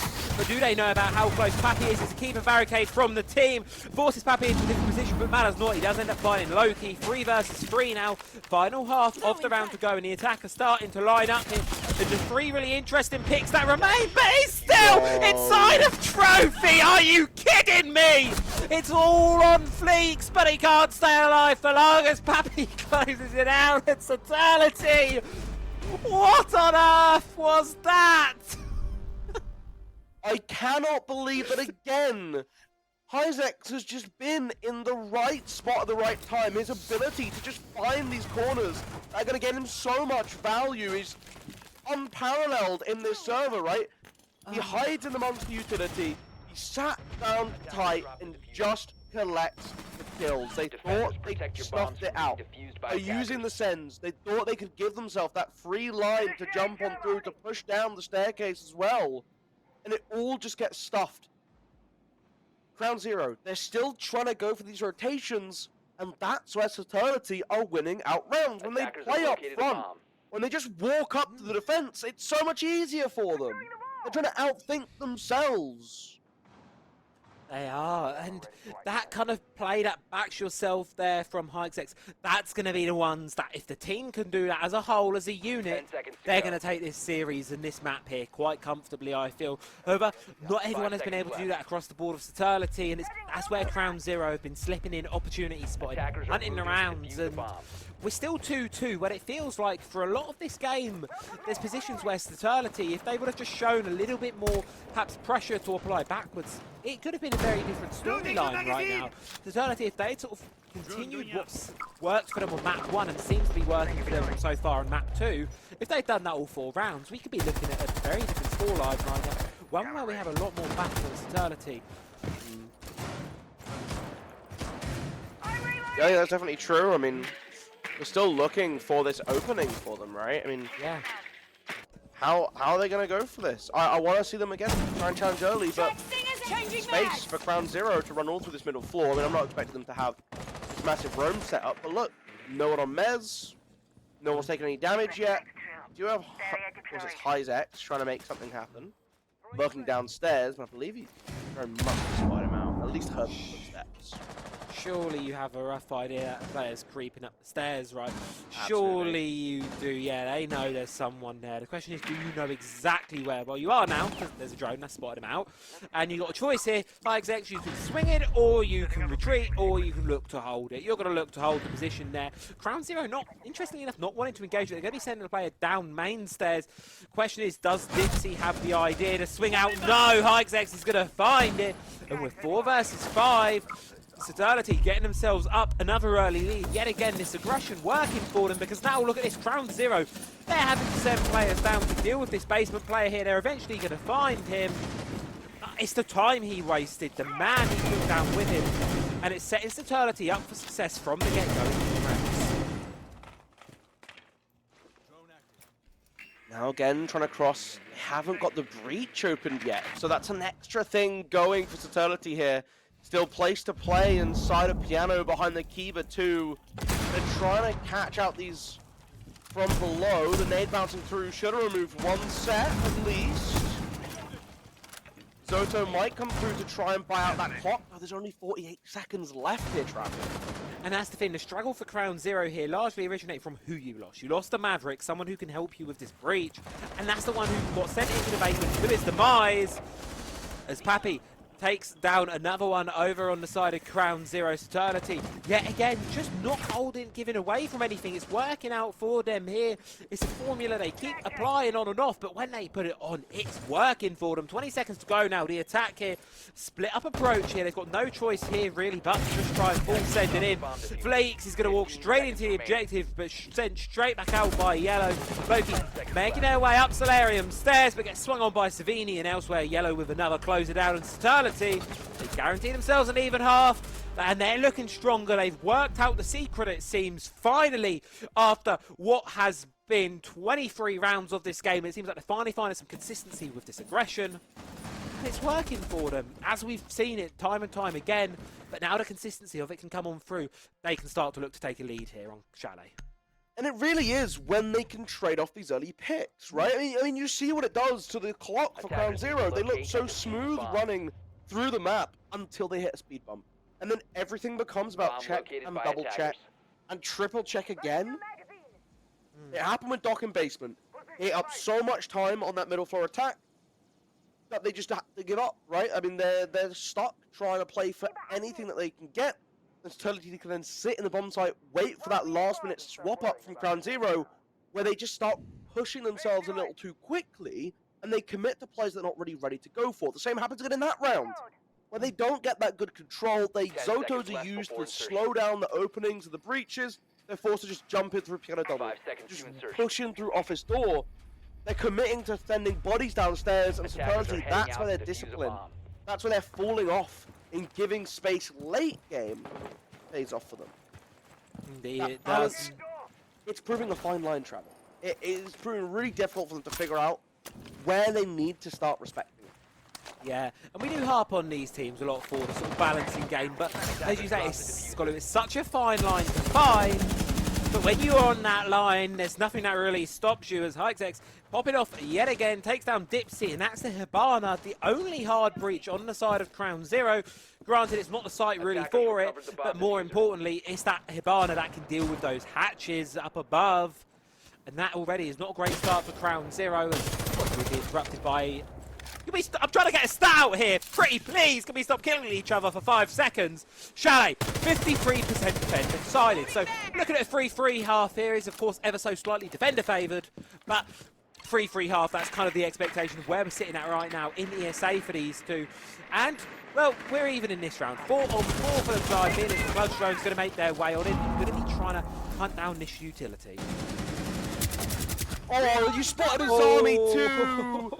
Yellow caught out, just doesn't realise how quickly, again, CrownZero has started walking through this site. We're back on the 612 SD for some reason, lurking in the basement, but gets aggressive to retake piano control. Finally, something going in favour of Saturlity in this round. Say that as immediately they're caught out for not one, but two. He jinxed it. And it's Leb Kuchen all on their lonesome now. 1 versus 2. On the ward and 1 below. Sees the player, catches the head. And we're now 1 versus 1 yet again. Saturlity, they couldn't clutch up the previous time it was asked of them. But it's a different player, a different set of them this time around. Can they do it? Yes, they can! Saturlity! They steal the round away from CrownZero yet again. They get themselves a 4-2 half here. A solid lead so far in Chalet for them, and setting themselves up well for this second half. Phenomenal bit of pre-pro work with that SMG-12 as well. I mean, the kick that thing has is so unpredictable at the best of times, but able to use it just to catch them as they know they have to go for that swing. They just know the attack want to close it out quickly. They're not going to look to reposition. They're going to try and gun you for a 1v1. This is a phenomenal shot as well to get on target so quickly when the attacker looking up that hatch. They know you're somewhere inside a library because you just killed a teammate, Travi. You just taken down their teammate already. You know he's there. What? Just I don't get how he gets away with that one, if I'm being honest with you, Golu. Really, another round in this series, time and time again, that's been taken by a side that probably shouldn't have gotten the round done and dusted, but they do it nonetheless. Sadly, they find themselves with quite a comfortable advantage now, and as they go onto the attack here of Chalet, of course, CrownZero, this is their map pick, and this is really where, on the defense, I want to start to see them build something up here. It does feel like, for a lot of this series, CrownZero have been playing catch-up. First couple of rounds of Chalet showed a lot of promise, but since then, Saturlity have found a little bit of a rhythm for themselves, and they've been taking rounds along with it. Opening up that main door, again, it's a very good thing to get early on for the attack. It's free, just shoot a couple bullets into it, but it cuts off a lot of the rotation around Fireplace that defense can use later on in the round if you let them. You want to go for a full clear again, they're putting their pressure up into the library first, they want to open up the verticality. More importantly, you have this extension, right? They have rotates, Wamai playing to try and catch as much utility as possible. So by sending the pressure up early, you dislodge him, and then you can start focusing on the rest of the side. Yeah, you need to try and shuffle him out of position here. Saturlity going to be looking to find some aggression in this round. That's going to be key for them. They need to try and find something, trying to get it going from the get-go, from early on here. And they're putting a lot of emphasis on the utility here without lying up. Flores and Abrava are both going to be coming in here to cause a lot of damage or just straight up hijack the utility off the side of CrownZero. It's going to try and make things easy for them. Yellow on the Ash there as well, trying to deal with anything by the doorway. It's his stock player, making sure that hopping wouldn't be able to go uncontested here.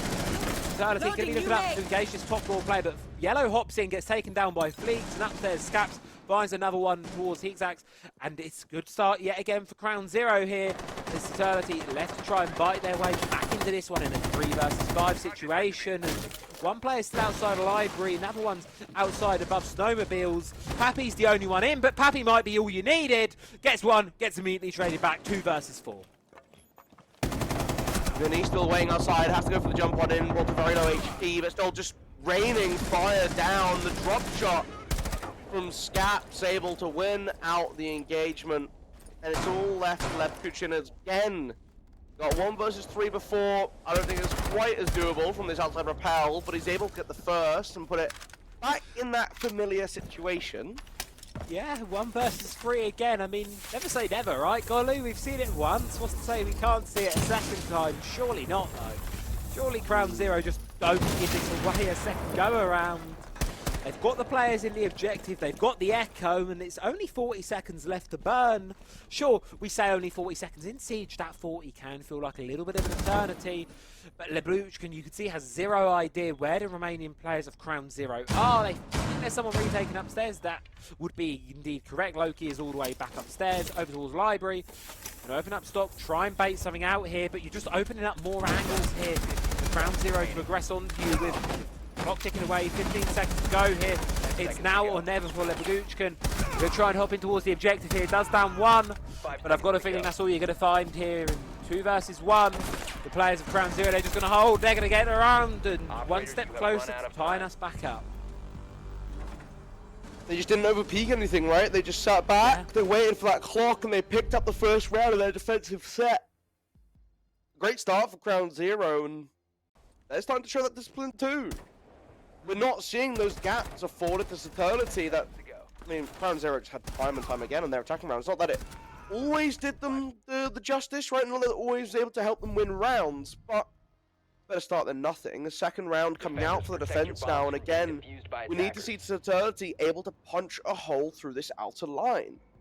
They're not getting these opening picks. They're, again, just being a little timid at the start of the half. I don't know what it is.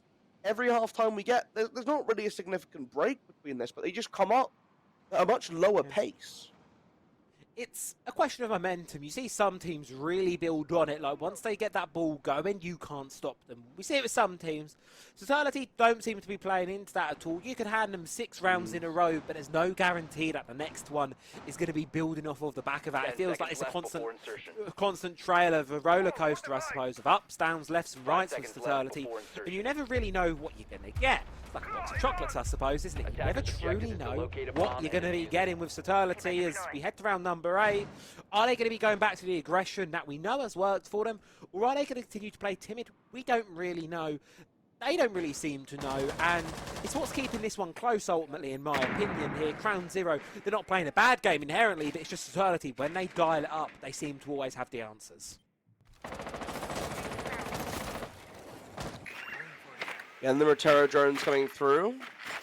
Such a valuable operator here, especially on Chalet. When you have these access to windows outside, right, you can just jump them in from relative safety on the roof. It's very hard to get punished by a run out because you can sit so far back. Gain so much value. Still got 3 more of those drones to come. But Yellow gets caught off early by CrownZero, who really want to make this comeback. They are a map down in this series run, but they lost out on Leia.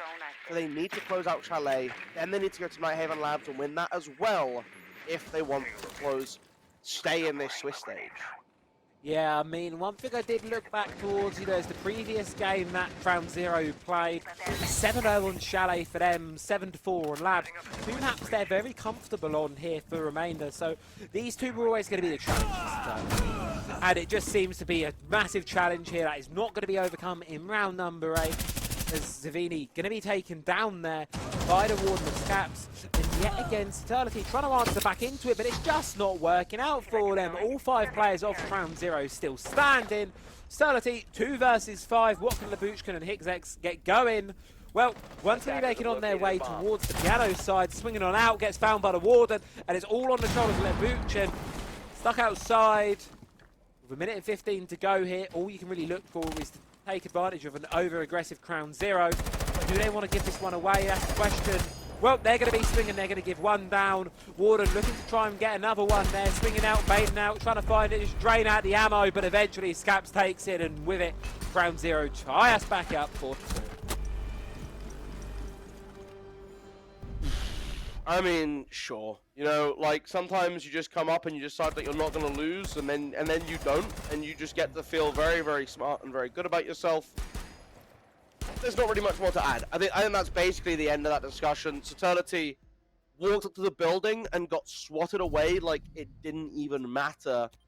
And that's something that we didn't ever see from the defense, right? This immediate aggression and tempo. CrownZero looks so much more dominant in these rounds, right? We're only 2 rounds into the half, but already everything that they're doing just looks so much more set. You can see that this is clearly their map pick, and honestly, I'm starting to be a little concerned with Saturlity. We've seen them shrivel up in the first 2 rounds of this attack. Yeah. I need them to be louder. Where's that personality? It's a question of comfortability for CrownZero, isn't it? I think for the first time this entire series, I can say CrownZero looks pretty comfortable right now. Oh, for sure. They're happy with where they are. They got, I think, you know, they've come out of that first half there with 2 rounds, and we're going, oh, I don't know, I'm a bit of and ahhing. But since then, CrownZero have completely silenced our claims of concern. Yeah. They just look comfortable right now. They're floating, they're enjoying this game. They know they're in a good position right now, and Saturlity's attacks just don't look on the same caliber right now that is being brought by this defense. And you're going to see the shield come in. You're going to see the blitz, the only remaining shield being brought along. But will that be the solution that Saturlity have been looking for these last 2 rounds here? Because otherwise, that advantage that they've really worked hard to gain, it's just going to slip away from them, and CrownZero are going to get themselves up for the first time in a while. Still creeping. Again, you have this massive double up in Piano for some reason, but Mab opening up this breach, got the prone angle to try and look through. Gets a bit of damage onto Bandit as he's forced back to half wall, but Yellow just peeking into Piano for no reason whatsoever. Wait for that support from your team. You've lost your blitz now. You're still trying to toy around with this main breach. It looks like they're going to try and shoot the Bandit trees so they can have Thermite placed on a charge. I mean, unfortunately, no one's trying to take out the Toesies here. You need that second exothermic now to try and play for this breach downstairs in Fireplace 2. That's exactly what you're going to see the Thermite drop down for, but there's a head height made in it. Peeking back from the deployable shield, just guns him down. He's injured, able to crawl to a safe corner, Travi, but you have to now cross to get to him. It's really so telegraphed. Yeah, and well, sometimes you just need to prone across, shuffle across then, good luck crawling across the floor, going to be using some of those grenades to make sure they don't swing out while they're making that cross as well. Here you can see Pappy over on the watch back. They should be able to recover that player, so at least it's not a disaster for Saturlity yet. Ooh. And there you go, Pappy finds one over towards Scaps, and that could be what they need now. We're back to 4 versus 4 here, just over a minute to go on this round. But you see here, they've still got players below in the basement to be chasing out here. And players on the top floor, but CrownZero, they're getting aggressive. They're getting punished for it. Savini finds Dipsy. And for the first time in a little while, it's going to be this defense of CrownZero in a disadvantage situation. However, it's going to be Nickit there, looking to try and find more. Loki's going to be going down. Savini with a double in the round. And Kit, well, defense need to try and find a response back onto this one. 40 seconds to go there. The Bandit sees the head of the player. Can't quite find it, though. Pappy takes fleeks. However, Pappy gets immediately traded back here. It's a 1 versus 3, but look at the health of the remaining players on the side of Saturlity and the one on CrownZero. It's going to be a 1-bullet showdown here between these 4 players. You've not got a lot of health left, and unfortunately for the side of CrownZero, you've got none at all. As Saturlity, they answer back. They finally get that attacking round, get themselves to 5th, and now find themselves 2 rounds away from taking the map and taking the series. They're finally here to play, Travi. It's taken them 2 rounds to lock in on the attack, but that was so much better from them. They're playing for these breaches.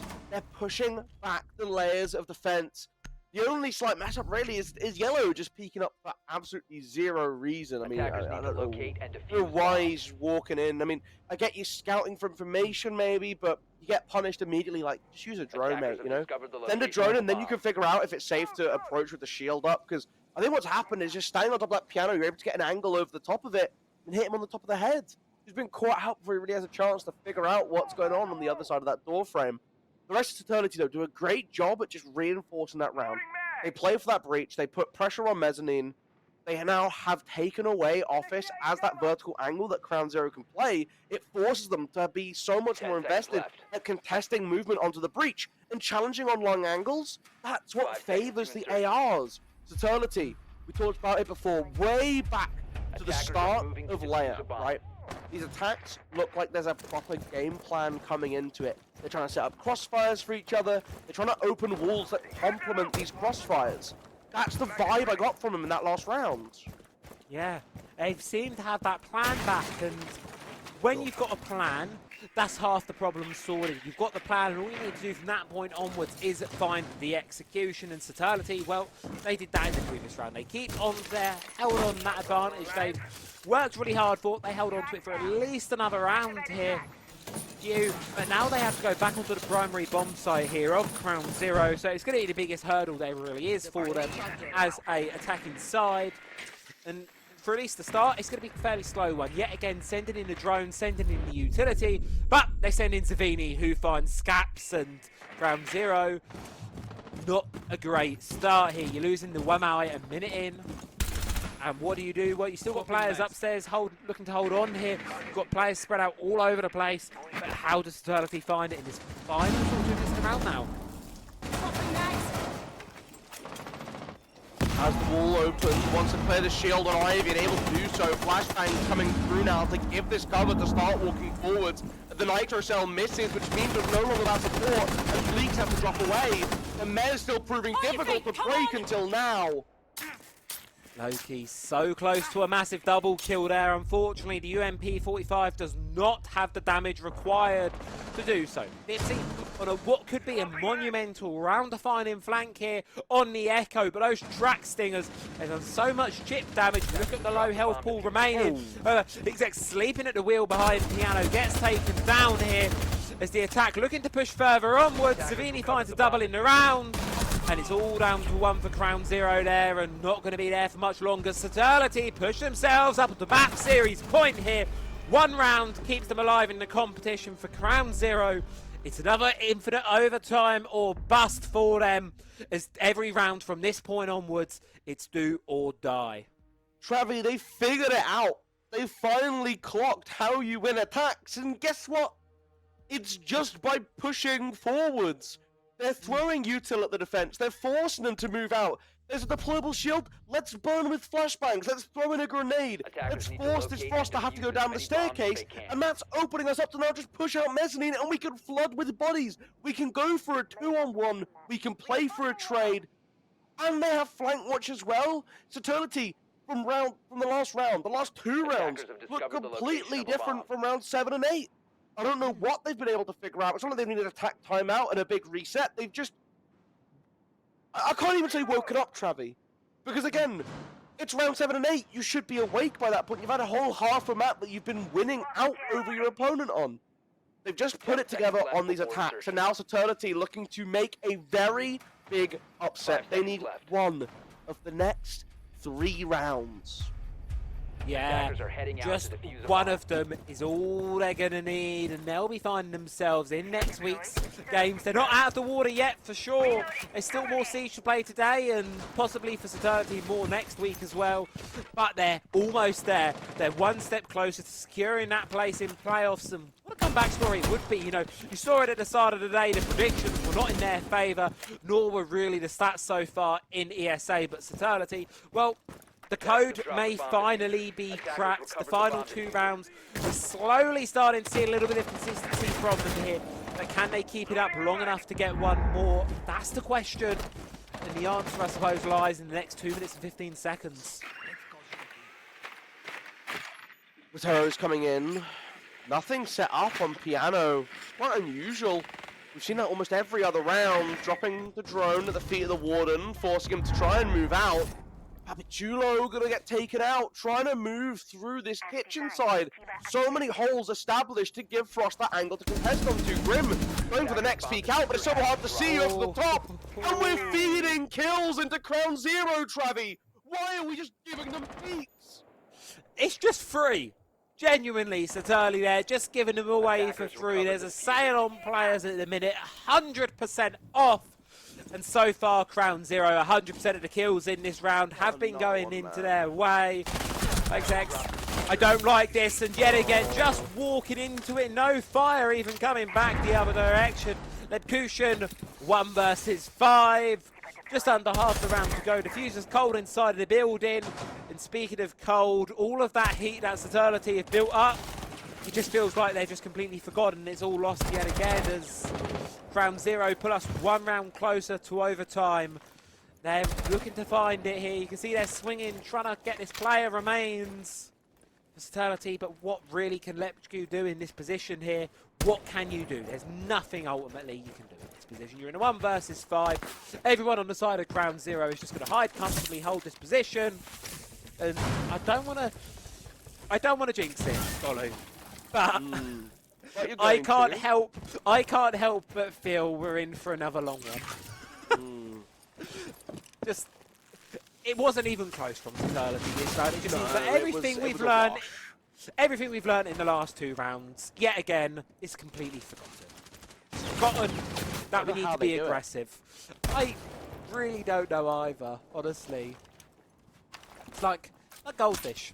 You know, goldfish just don't have good memories. They learn something and then just immediately forget it. It's the way it seems so far for Saturlity. Unfortunately, the 1 versus 5 players bullets coming at every single possible angle here. It's a C4 eventually. CrownZero find it. Keep us 1 away from overtime here. And Golu, you think we're going the distance yet again? Hard to say no, Travi. It's hard to say no because I mean, Saturlity called a timeout. Good enough. Yeah, I mean it's probably appropriate, right? I think I don't know if it's enough though. I think honestly at this point you're sort of just like, I couldn't even tell you. Actually, you know what? I'm not even going to tell you because on one hand, they've had some absolute stinkers. That last round, generational level stinker. They did quite literally nothing of value. I tried to think of a single positive to take from that last round. I cannot find any. You look at just literally 1 round prior, and I could only sing their praises for doing literally everything correctly and ripping the defense apart.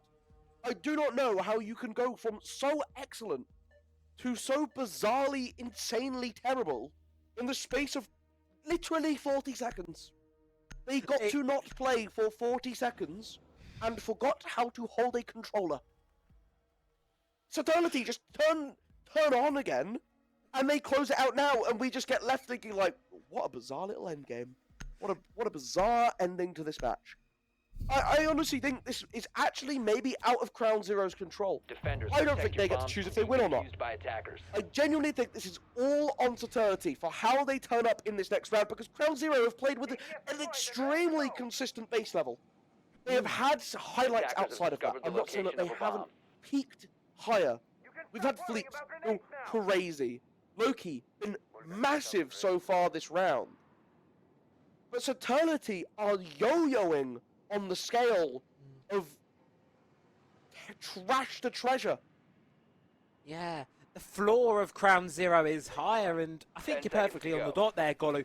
This round it's more been about this entire series, 5 whether seconds Saturlity remaining. show up or not, really, because they've proven they can do it time and time They're again. phenomenal when they do it. Use a bomb. And when they do it, they go from looking like the previous round where it just looked awful to looking actually like a team that could not only compete tonight and compete next week, but also have a decent go of it in playoffs.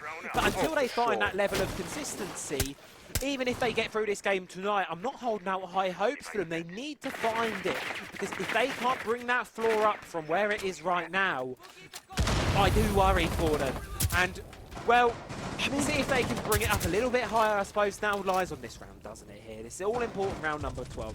When it's needed most, can they find it? And, well, Happy going to be starting things off strong there. Fleet, the star of map 1 for CrownZero, yet again dying quite early on.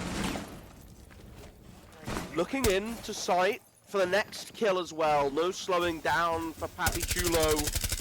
They've cleared out Warden from Boiler, so they have that space to start progressing into, but peeking through the hole, you get gunned down by Nicked on the Bandit.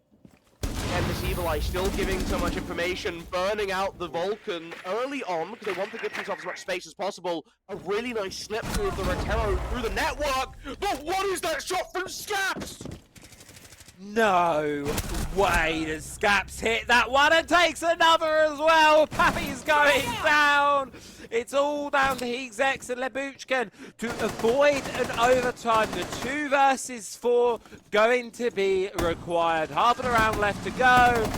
And CrownZero, surely they just hold on at this point. A triple for Scaps in the round. Heexex locked outside of the site, able to catch Nicked. And CrownZero, they want to keep on swinging, but they shouldn't. They should just hold on here. Nothing to gain from Saturlity by holding on here. Nothing to gain by hiding. You need to just get aggressive, try and get these kills. Final minute of the round now. You have the rough idea where these players might be. You're looking to try and find one, taking a little bit of damage here outside the doorway, requiring you to do this clutch up here on such low health. Can you do it? That's the question. Move on in towards the objective. Aware of the player on the right, unable to find it. And Scaps is going to close it out with a huge quad kill. And CrownZero take us to overtime yet again on their own map pick, fighting to stay alive here in ESA Cup. We have yet another banger map, another overtime to divide these teams. And again, I cannot tell you who wins it. Again, I cannot look at this other than just both of these teams going toe-to-toe consistently. I talked about Saturlity needing to hit that level of play if they want to win it out. It didn't even matter, man. The start of that round was pretty good for them, right? They're all right. They clear out Boiler in seconds. They have good progress coming in. Rotero drones starting to clear out the utility inside of sight. And Scaps just told them to go away. He gunned them on the floor. And the most impressive thing is that he's actively looking for gunfights. It's not like he's catching them as they're being aggressive. No, he's kicking them to the floor before they even get a chance to get up again. Yeah, just... I can't believe we're here, Golu. I'm kind of a little lost for words right now. How are we here? For a moment there in the first half, it looked like CrownZero had found their rhythm, and it looked like they were for the start of their attacks. Their defenses, sorry. And then Saturlity, it looked like they'd finally found the answer after so many rounds of question marks. And then they just don't. They just stop remembering how to play. Just get out and play Siege yet again. And now we're in overtime where, honestly, anything can really happen. Obviously, folks, reminder at home, infinite overtime is on the table here. Regardless of how far we go, 2 rounds required to separate these two here. Saturlity win it. They win the series. They go on to next week's round 5 games. CrownZero win this overtime. Go on to map number 3 of Nighthead Labs. Pushing through the rest of the middle floor. And lots of closed off barricades, giving space for Leb to keep on rolling, setting tracks down again, protecting the flanks for the rest of the team. Opening up stock to get the angle down into basement. Yeah, that's been a great one. All the time get caught out by it, so it's good to see the Saturlity pay the respect. Bringing back this Maverick, it served them well before. They're now trying to hunt more of these bandits, but of course it's the Kaid charge this time, so a lot harder to identify, ripping open the head height. They already have that access into fire, from fire into kitchen too, again holding the long angles, expecting someone to bite the bait of this long angle that's been opened up. Yeah, so they want to try and find someone off of the back of it, but CrownZero at least going to try and be not giving away anything here. You see Fleet's denying out that breach there, going to be stalling it out with the Zodo canister, and actually able to retreat away with his life, leaving just a clash of Bitsy there in retreat. But who will not be left with their life is Nicky, who unfortunately falls to Zavini there. Saturlity starting the round off strong with 1, but this vertical needs to catch up with the horizontal push here. As you can see, certainly they've got themselves in the objective here, quite comfortable positions, but they need to work on the vertical above the objective. Core reload and Scaps is going to be going down, and well, they're going to go for a full flank here. Up Yellow, up Solarium going up, Yellow going up Solarium, finds one. Eventually getting the words out Yellow there as Yellow's just popping off here. Fleeks with it all to do. That's fine, Pappy. Going to be dropping down here, but straight into the side of yet again. It's Yellow. Gets Saturlity an attacking round there, and yet again, they turn it on when they need to turn it on here. They get themselves that attacking round, and I would, if this was any other team in this competition, I would say CrownZero, it's done. Saturlity should win this. They're on the defense now, the favourable side. They should win this if this was any other team in this league. But it's CrownZero and Saturlity. A Golu, I don't think this one is going to be done anytime soon. It's ridiculous, isn't it, right? Like, I feel the same way. We've seen them time and time again be able to put themselves onto match point, be able to keep themselves ahead of CrownZero. It was the same on Leia. We saw 3 different OT opportunities to close out the game, and every single time it was Saturlity pushing to match point, CrownZero bringing us back to level playing field. Saturlity pushing us to match point, getting brought back down again and again. They now find themselves 7-6 up. Overtime match point, potentially for the last time tonight. If you have to then go and play a 3rd map after being 5 seconds left before insertion. After going so close, that could be the breaker, but Yellow, he's doing what we've wanted to see. That early aggression, if he gets rewarded with it, if this plane's at a fireplace, if he's able to net a spawn kill, it can get that ball rolling and end the night early. End the night with a bang, exactly what Saturlity are going to be wanting to be doing with this one. And, you know, I'm looking at the whole team here of Saturlity. Their performance across the board as a team is quite consistent, actually. They're all sitting there on a fairly decent KD at the minute here. Everyone's sort of pulling in their own weight. Something you like to see from them. CrownZero, of course, you've got a few standout players there. Scats, of course, after the massive quad kill to bring us into overtime there, sitting up with quite a nice healthy kill count of 13 at the minute. But the rest of the team isn't slouching out too much either across the most part of it. Saturlity, well, they're going to be holding on to this top wall. That needs to be the key here. They need to make sure they're not falling early on, and they need to make sure that if they do retreat from it, they're doing so in a situation where they will be in the advantage. I never got how people were able to hold those angles just staring through the rappel rope. I guess they were just built different. Yellow's going to be the first death, though. He's been poking around, looking for an opportunity, but his shoulder gives him away. Oh dear. Saturlity, we said they needed to come into this round hot, said they needed to come into it swinging. Well, unfortunately, it hasn't been the other case around. They haven't been swung on there. Vertical looking to be cleared out below her. The Labushkin able to find one, going to place the bandit battery down her, and a second one down below. Scaps is eventually going to find it. Why are you swinging that back? The trade attempt from Pappy But no, he's found out, he's denied. 2 versus 4 now for Saturlity. And we're seeing a flip in a script. Now it's an attacker-sided Chalet. CrownZero looking primed and ready to take this one on that step further as well. It's all on the shoulders of Zavini. Beacon of map 1 for Saturlity. 27 kills. Not as massive as an impact on here on map number 2. Could make a massive 1 versus 4 here to try and bring it all the way back. But I don't want to be a bit negative, but it seems a little unlikely here. Still peeking in towards the breach. Pops a Vulcan to buy himself some all-important time to turn around and deal with the threat in the back lines. Free-firing down on the Ash, but Scaps, he's done it once, he'll do it again. Peeking down the door frame. Phenomenal work. I mean, the mechanical skill on this man is unreal. And CrownZero have done what they do best. Catch up. But can they prove themselves a team that can actually close out? Yeah, you know what, Golly, that's a great way of summarising it, isn't it? Catch up is that I feel like what CrownZero have been doing a lot of all night. I don't think they've yet to feel really massively in the lead of a series or a map, one of these maps yet. They've always been, it feels like a little step behind Saturlity. And we're going to keep going back and forth all the way through. It'll be like what map 1 was. We're going to go back and forth all the way through, and then eventually Saturlity, they're going to have 2 rounds together where they click on what feels like a little bit of an off chance. 2 rounds together that click, they get themselves over the line. CrownZero, they now need to be the ones to set the trends here. They now need to be the ones to try and get themselves over the line and get themselves in the driver's seat for this series. Well, they're going to call their tactical timeout to see if they can find that little bit extra that drives this map over the line for them, because yet again, we're back even and 2 more rounds at the minimum required out of this one.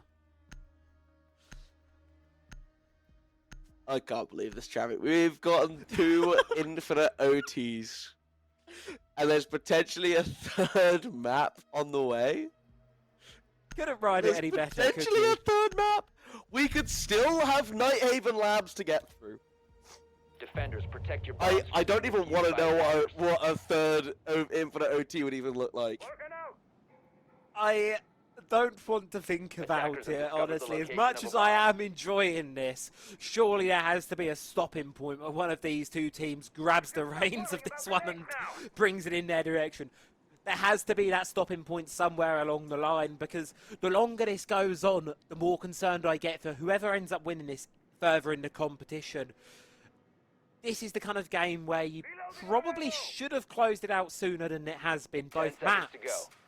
And as we now head into what is our round number 15, there's still nothing separating them, and Attackers are heading I really don't know what's going to be the difference maker here, because I feel like, I don't want to say it's all down to pot luck who wins a round, but there's no consistent pattern here forming, and it makes it difficult to make that call of who's going to be taking us, whether we're seeing this done now or whether we're going to see a lapse.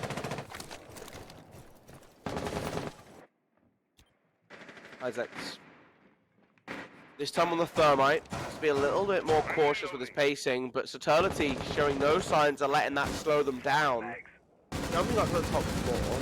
They have Zavini again, but it's Papichulo who's done a phenomenal job of getting these opening picks, and they've been given 2 worldies off the rip!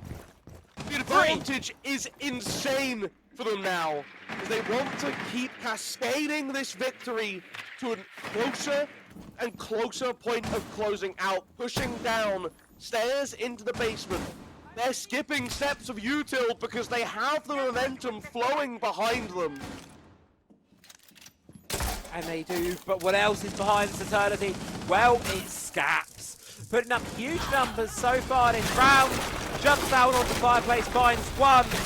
Looking for a 2nd, finds it, and this round, no! Why do you get a 3rd one, Scaps? At CrownZero, we talked about finding something for them to yoink the reins into their hands, and well, they found just that, and it's Scaps looking for his 20th here as Saturlity. What was such a promising round, now brought down to just 2 players left standing on the attack. One here though. He's stuck inside of Stark, and Leverkusen has the opportunity to catch him. walks the wrong way, takes some damage, but alive at one. Caught in the rotation, scaps on for a quad. There's one more to find. They won't be too fast about giving it over to him. He works his way into connector, turns around, and Fleeks has put CrownZero on their first match point. It's taken them Too long. what, 36, 32, 3 rounds to get there? Yeah, something like that. Something like that. A lot of rounds to get to this point, and well, CrownZero, they take the time out, and it seems to work out for them a little bit there. And the solution was hidden amongst the ranks all along the way. Scaps go kill. What a round from the Goyo there.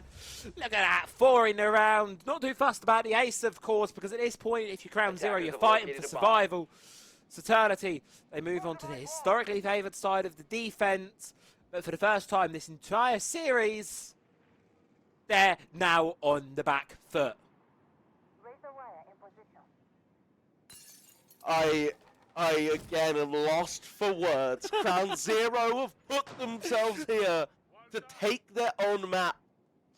It will be quicker than our last map if they do it at 9-7. 5 seconds remaining. I mean, Infinite OT is finally delivering here in ESA Cup. I feel like it's been not living up to the hype that Unlimited OT was given, right? I mean, Yeah. its introduction, you know, you see a lot of times it doesn't even get brought to, so to sit twice in one series, quite the feat from these two teams who, again, CrownZero had, what, 78% of the fan vote? Had all Yeah. but 2 of the production vote, and have been put through their paces to even get a map, and they're not there yet. Saturlity yet again with an opening pick, and guess who is down? It's the Wunderkind himself. It's Scaps off for the count. CrownZero have to find a way to win this round without their star player so far. Yeah, and you look at the other 4 players that remain on CrownZero. 3 of them sitting negative for this game so far. They need to come alive, really, and get some kills on this board here, because otherwise, I fear we're hitting 8-8, and we're back to that reset point that is oh so common in Infinite Overtime. And I don't want to say that'd be the final blow for CrownZero there, but you've got the advantage for the first time this entire series after so many rounds of Siege. We're almost 3 hours into this one at this point here. For Saturlity, they're not letting this one slip by them as Yellow with a huge double. And Golu, I think we've got some more rounds of Siege in our hands. This is all down to Fleets. Another 10-8 on the cards now as Yellow finishing the flawless with a triple. Stims himself up and takes a gander out towards Fireplace. We are not stopping yet. We could still see a third map. We could still see this map go even longer. We've got a minimum of 2 rounds. Saturlity 10-8, 10-8 would be quite a scoreline to end us on. With CrownZero losing 2 maps, with the maximum rounds you could normally win on a map in Siege. 20 kills for Scaps. Need to locate I think and defuse really bombs. catching him off gave that confidence to Saturlity. They were peaking more aggressively than we have seen them go for in the last couple rounds.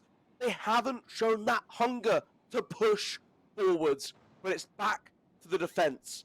And what are you going to do when it's 8-8, when the pressure starts stacking, when everything comes down to it? You're going to go for something a little bit more adventurous. They're going to bring... They've toyed with a fuse, they've toyed with the sends. Doki Grim to try and help clear out this roam. I think that could be a strong lineup to settle on. It could indeed be a really strong lineup. It's a little bit wacky, it's a little bit different, and, well, CrownZero, I worry for them. They had that advantage, and it just kind of faded away into nothing in all honesty. Never existed. It was there. And that was all we can say about it. It was there, it's gone, just like that. Just like this entire series has been, really. Yet again, CrownZero finally getting a taste of that victory, that sweet advantage to be had.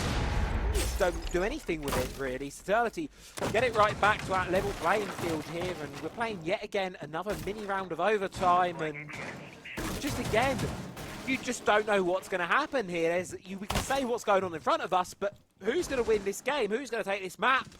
We're still none the wiser. Warden peeking down the staircase, Yellow in close proximity, but looking down, not up. Slips past. Shots give away their positions. They pull out a logic bomb if they want to go for a call. Gives away the position of the Warden at the top of the staircase, but not before he gets beamed back to the grave. Saturlity find themselves 2 down already. But if someone from Saturlity has something to say about it, it's going to be Pappy. Finds Fleeks, eventually is traded back, however, though, and it leaves Hixex and Zavini in 4 versus 4 here to get themselves that advantage again, or it's going to be CrownZero taking their second advantage and map point of the series. All I need to do is hold on and not give away this 2-player advantage here in this last minute and a half of the round. They just need to hold on to it, not swing it, not get aggressive. You can see it's Zavini boxed inside of Library, really. Not many movement options to be had. Player on your left, player on your right, holding the footholds, locked in by the key, the barricades. Well, what can you do in this situation? Really difficult one to try and worm your way out of. Seems like they're going to try and isolate Dixie here. Try and find this one Jaeger player all on their lonesome, because he's tucked in a difficult corner here, unable to really find a way out of it. Just got to retreat across 2 piano. Go on this one. Zavini does find Scaps here. It's 2 versus 3 now, and I worry for CrownZero here, because I just have a feeling this one could slip away from them just as easily as it was found. Deployable shield finally dealt with, 45 seconds to go. And it seems like the push in here is going to have to come from the breach. It's going to have to come from piano. They see the player. Do they know about the one behind the half wall? They've got 30 seconds to make this one work. No, they had no idea. And there's going to be CrownZero to take it, to take another map point. Can they convert the advantage second time around? That is the question. Round number 18. This is as far as we got on map number 1. Does it end here, or do we go just that little bit further? And again, that was a much better job by CrownZero meeting the aggression when they fight back early, when they get themselves in these advanced positions and catch Saturlity on that entry. When the ball can't get rolling, they can settle into controlling positions. 9-8. Last time they had that match point, they got swatted away. This defense again, Travi, proving the dominant side, the hard thing to break. And I think it comes down to when the pressure builds up, it's a lot easier to sit back comfortably, to get yourself on your anchor positions. You know the angles, and it's up to the attack to make something happen. And that pressure to provide a win for yourself, so much greater. Yeah, so many opportunities here on this defense, and CrownZero, can they finally crack that attack? That's the real question here. Can they finally do it? Because it's eluded them for so long now, and I think as long as they don't lose Scaps early on, they have quite a good chance of doing so. Not to pin it all on the man, but it's certainly a massive factor in contributing to how successful CrownZero have been this entire matchup. And keeping it close all the way through. Finally looking to take an advantage here. C4 is going to be burnt outside early of Library. Not going to find anything, and Saturlity, well, they need to hold on to these positions for a little while longer. And Pappy is going to be starting that off with a pick on towards Dixie. Immediately met back though with Nicky getting aggressive and punishing a jump out on a Claymore as well. CrownZero with 3 kills off, pushing a decider of claiming their first map. Lakuchin backs away. Doesn't want to get caught off now. They have a lot of damage onto Nicky, but it's still that advantage, the 4 versus 3 in favor of the attack. And they want to consolidate. They have control, so slow down. Drones coming out. They want to gather as much information as possible before walking forward. They come back in, again, setting themselves up comfortably on Mez. 3 remaining defenders on site. You know you can go for the breach. Thorn getting aggressive in piano doorway, taking some damage, but Yellow ultimately falling back again to a comfortable position. While the Rotero drones try and dismantle the defensive setup. Yeah, that's it. They're going to be trying to take apart this defensive setup now. Trying to peel back these layers here of what remain of Saturlity here. See Yellow looking to get aggressive here, however, not going to be able to do so. Spotted out by the Rotero drone. No choice but the fall back here. The Boochka looking to try and contest from Piano here. The front line of Saturlity is holding on well, but it can only do so for so long, it feels here. See the Puchin spots the Rotero drone coming on in. And they can just wait it out here. Saturlity, final minute of the round now, trying to relocate these players, shuffle them about. Keep CrownZero guessing as they try to make their entry. They try to think about it. EMP's coming on in. Here comes the push. Nicket with a huge triple in this round here. Bringing it all the way through. And it's all on to Zavini here to deny CrownZero what they have eluded this entire series. And that is a solid advantage going in their favour. Can they do it? Kit is down. 4 players remain. Make it 3 as Loki falls. Savini, if there's anyone to clutch up on the side of Saturlity, it's going to be them. But no, it's Nicket with an ace. And it's going to be CrownZero to take their own map pick at such a difficult point. 18 rounds yet again required. And Golu, we are having one more map in this series. It is going to require a decider. Nighthaven Labs to finally wedge a gap between these two teams. Again, one is out of the tournament after this, Travi. There is literally... This is going to be their last showing. You save it until your elimination match to pull out all the stops.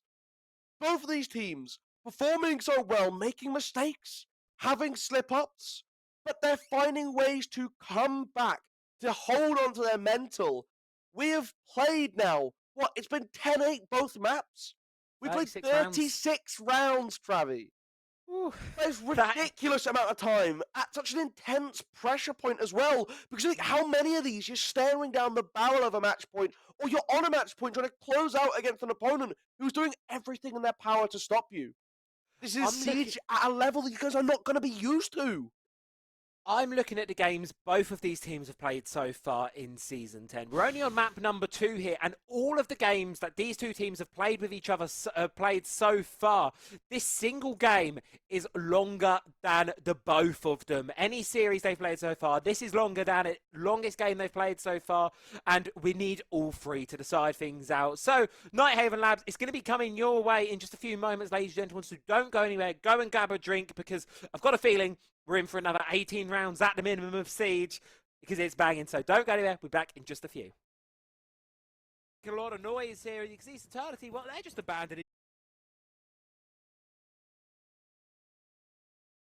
Hello, welcome back as we get ready for our decider for the final elimination game of Swiss round number 4. CrownZero winning map number 2, Chalet, 10-8. But the first map was won 10-8 by Saturlity. So, how are we going to split the difference? Round isn't going to matter. The teams have agreed to a coin toss that we will be doing right now. CrownZero, they get defense if it comes up heads. Saturlity get defense if it comes up tails. For Nighthaven Labs, the decider of our best of 3. I'm Golumolu, and Travi has got the coin. I've got the coin, and just to show you all folks at home, we do have indeed on that side, it's going to be the heads, and then you flip it around, we do indeed have the tails. So to not deny a moment away, I'm going to sit back, and I'm fully prepared to fumble this one. Heads or tails, who is it going to be? Well, the answer is, it is going to be, I can't see that, it is going to be a heads. That is going to be CrownZero starting on the defense, Saturlity starting defensive on overtime, and oh, this is going to be spicy, Golu. CrownZero get the defense to start off on Nighthaven Labs, but that does mean if we hit that overtime, Saturlity get to start on the defense, and that's been really valuable. Both teams that have won have started out on defense. It gives you that chance to get to that match point first, because we've seen defense be so heavily favored in OT. How do they break it? How do you try and figure out a way around?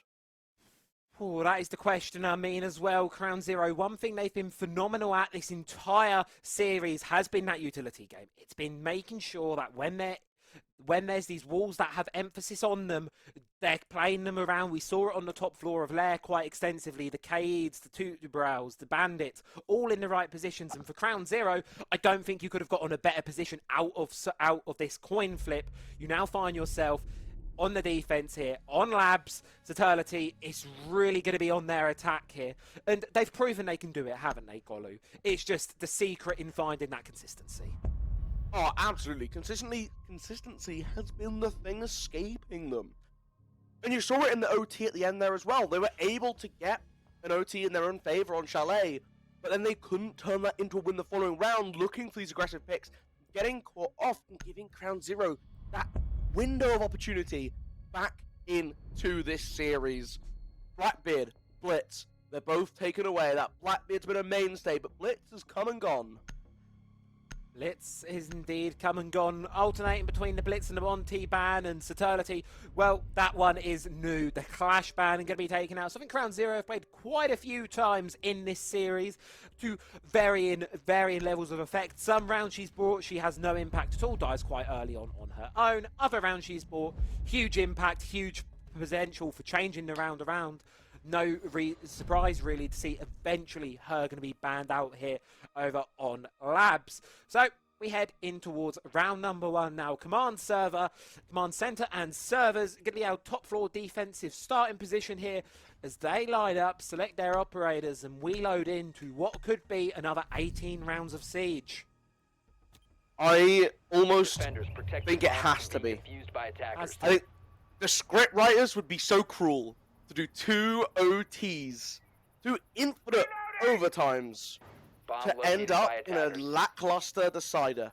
I wouldn't It it be just funny couldn't though if it ended in would like be- a 7-0. It would be a cruel twist of fate to see someone get blown out. I think getting that defensive start for CrownZero is so impactful here. Mm. We've seen, obviously, OT be more important in the end game. You know, getting it for those OTs. Yeah. 10 seconds remaining. But I just think you get to start off 5 on seconds Nighthaven left. again. Teams really can bottle out when they don't feel comfy.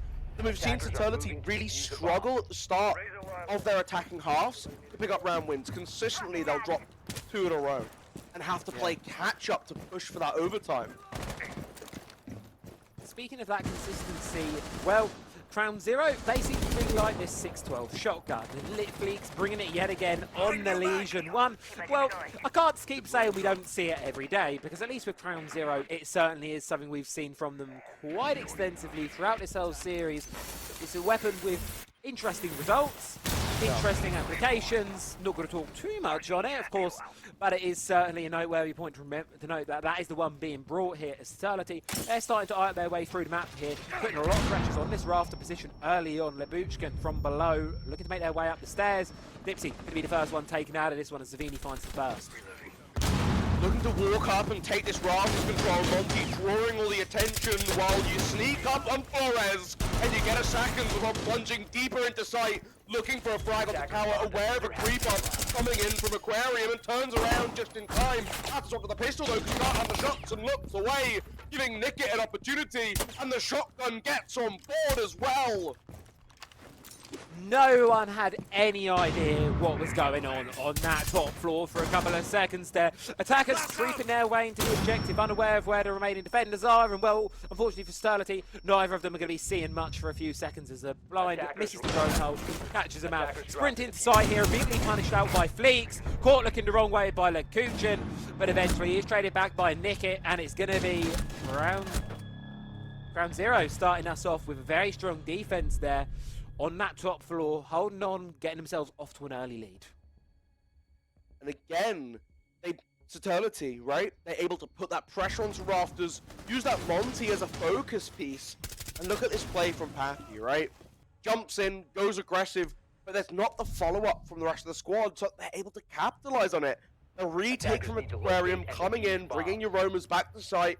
You catch the Monty looking the wrong way, and Pappy just isn't quite able to figure out whether he's going back to the head holes or whether he's pushing for the door to actually walk back into the site. A really good recovery from CrownZero to shore up their numbers and make sure that Saturlity can't consolidate on that space they took inside of command. Yeah. Really, really there. Unfortunate for the side of Saturlity. They got themselves quite a good entry to that one. All credit to them. They got in it early on, really started off, and it looked like they might have been off to a positive start there, but 10 it just seconds remaining. rumbled. CrownZero now head towards this basement objective here. Going to be 5 bringing out the seconds pulse, to go. one we've not seen so far all series, I believe. Of course, Operator, who can have monumental must impact locate on and these defuse rounds. the bomb. C4's being thrown from below, blow things up. You know the drill by now. He's been in this game for as long as it has been out. As well, look towards the attack, however, and they're still relying on this Montaigne, of course, trying to gain a lot of ground with the shield. Curious to all see how it all unfolds here. Round number 2 as Saturlity have to attack this basement. Holding patiently on this cargo angle, expecting someone from the defense to try and retake space up above. It's quite a common play to see the push back up cargo, a forward extended shield. Try and hold onto the top of Ender. Is shot out. Again, it's Scat, who has been a formidable opponent, especially around tight doorways. Always leaning around banisters too, so you got to make sure you pay him appropriate respect. He left drones watching on for him as Monty's now rotating over to try and figure out where to be best utilized. Try and find the perfect position to utilise all of these. Of course, at the end of the day, only so much of it you can bring in a single round, and you have to make sure when you are using it, you're using it well. Unfortunately for Leb Kuchin, it's not going to be proving successful as the vertical is challenged on by Nickit, and eventually it's bounced backwards the other way. CrownZero yet again started things off early and strong. 5 versus 4 now, final half of the round to go. What can Saturlity do to get themselves? End it, bro. Oh, it sends it, and look at that, he finds it, Dipsy. Can't do anything but crawl away there, eventually to be found out by Patty. 4 versus 4, we're equalised back up here. But look at this here. Saturlity, they've got control of the map now. They can start to eye up this space. All players at CrownZero relegated down there. Demontaine is going to drop, but he's into a difficult position now. You need to try and work your way out of it. But the pressure from CrownZero, it just mysteriously vanishes off, and they let this Montaigne roam free. Getting pusher closer and closer towards that objective. CrownZero here, you've got 55 seconds, but what is the end game here? You're letting them come in. Where is that answer back? Monty walking through sight, trying to be yokai blasted, but able to get down into a good position for a potential plant. Doki going behind it, but stopped by this yokai again, and they keep dropping off. Ram dropping now to try and give that extra cover from the doorway beside them. Is now pushing down staircase, they get aggressive. Yellow play still out for 2. What a huge clutch there up from the Montaigne. You're normally supposed to stand there as the shield. You're not normally one shooting back, but Yellow takes matters into his own hands there. Swinging out, finds 2. Looking for the third. Knows roughly where the pulse is. He's going to find it. And it's all on to Nickit. On the Echo, does find the Montaigne. Tripling around. It was an ace from Nickit to close out map number 2. Ace required here yet again on round number 2. To bring this one back the way of CrownZero. Saturlity, all they need to do is hold on for another 25 seconds or so, and this round is comfortably theirs. However, Nickit doesn't want it to be that way. Puppy eventually closes it back, and it's Saturlity to get one over the board, but that one was much closer than it really should have been for them. So much space given to the Monty to be able to walk around uncontested. They're shooting yokai blasts at him, but that's really it. And because of the positioning for the rest of Saturlity, right, they have pressure on cargo stairs, so you can't really commit to a full rotation to be gunned down. They have pressure coming in from inside of Animus as well, so you can't really walk out from the main site inside of Garage too. Everything kind of working against that movement for CrownZero, and Monty really enabled to be this massive focal piece for that attack at the end when it came to the execute. A great job from Saturlity, playing to their win condition, making sure they secure that plant. Yeah, and, well, they're going to be looking to repeat them things as the lineup from both sides looking almost identical to the previous round, minus 1 change on the attacking side. You're going to have to see, of course, what comes through, but CrownZero, they're going to be quite worried about that one, I think, a little bit there. They know they can do it. They very much almost did do it. Nickit 6-1 at the minute, but they need to try and just deny that plant from getting down in the first place, and to do that is really more about having a more successful early round, I think, then. CrownZero, they lost 1 or 2 early in the previous one. It just didn't go fully their way. Saturlity, they're going to be looking to keep the aggression dialed up, and as long as they can keep it dialed up, they should be comfortable to take this one again, but Shoulds are something I've learned not to rely on. If the last 38 rounds of Siege have taught me anything between these two, should doesn't often mean win. Creeping through the rest of this middle floor as well. Again, very early on, able to take a lot of this map control. You often see teams even extend their roam to the top floor. Again, all with this objective of eating into the clock. The attack have available to themselves. Saturlity with hatches getting open on up, starting to put pressure down into cargo. A yokai blast thrown out early, as well as a toxic babe to try and get that pressure. But Dipsy dealt so much damage, overextending to hunt for this bounty. And he comes out relatively unscathed. Damage into Dokkaebi now has to be really concerned about this guy up above. Yeah, they don't have no idea that Scaps is up there. Well, obviously they do now. Scaps is now running about here, trying to scavenge what he can to get this one. Dipsy is eventually going to go down to Pappy as Saturlity, this attacking unit, just keeps on moving down towards the basement here, just looking to ignore almost that player up above. You can see there, Scaps eventually running down CC stairs, going to be try and get back down into the basement, but not before he takes a few of the players of Saturlity down with him. Pappy's going to be going down. That's the ram taken off the board here. Montaigne some shots through the wall, but unable to find anything. Saturlity, you can see the game plan here. Yet again, they've got that win condition of trying to get this plant down, but left chasing ghosts upstairs. You can see here Zvini's on a flank where Scaps, no one from the side of CrownZero is nowhere near. Everything's kicking off on the objective, but the man count for Saturlity is just dwindling away because you've got players chasing ghosts elsewhere. And Scaps is still running about like he owns the place over on that top floor.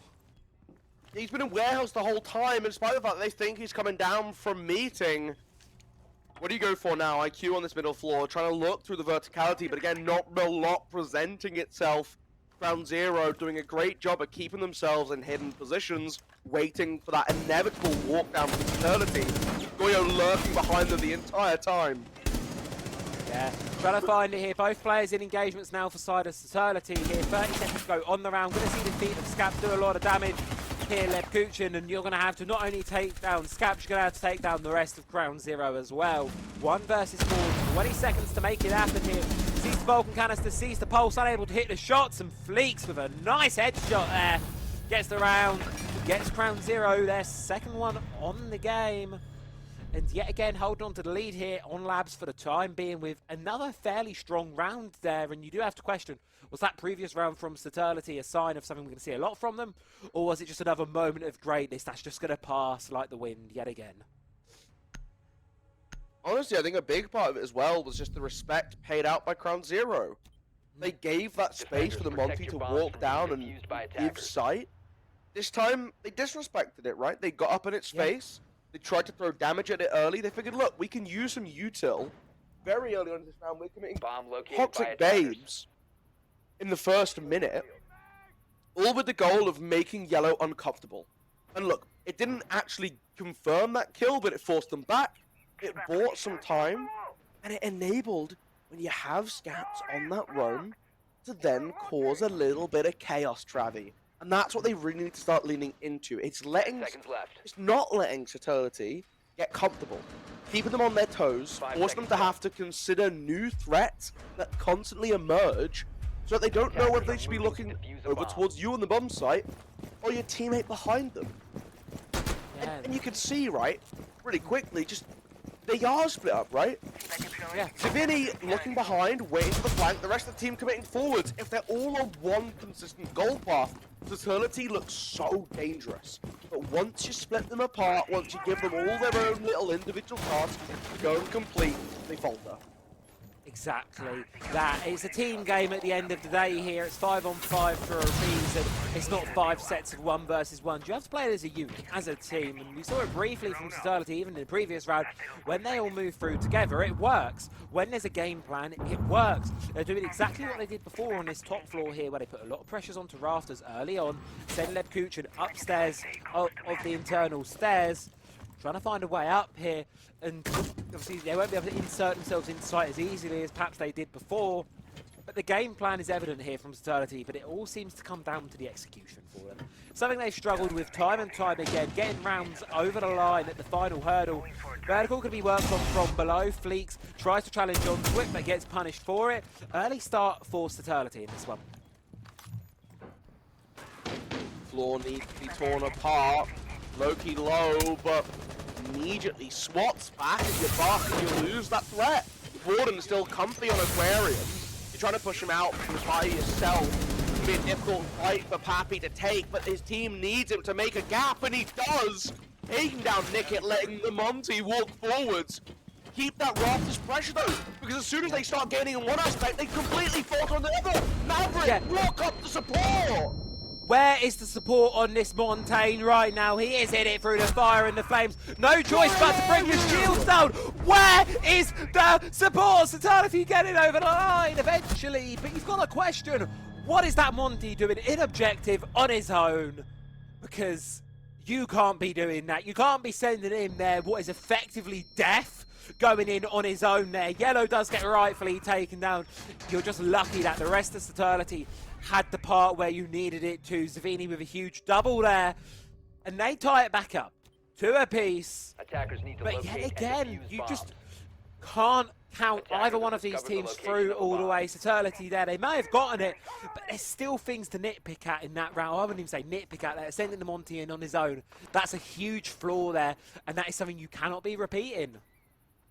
No, I mean that is a. The thing is, he's not even by himself, right? Like in theory, he has his teammate right behind him, who should be pushing forward in support more actively. You then have Thermite pushing in from IT and 10 Maverick seconds playing remaining. for Rafters. So there's an amazing amount of coverage all there 5 seconds to remaining. set you up for success, and then they just don't. Attackers Right, objective and then is they to just defuse a stop. bomb. They turn around, they pack up their bags, and they go home. Why? Right. That is a really great question, Golu, and like a lot of the questions we've asked of these teams so far this entire series, the answer honestly is, I don't know. Saturlity, they're going to be going in quite fast here towards his storage site. They're just going to be hopping in, sending a Montaigne in, and look at that, no one's home.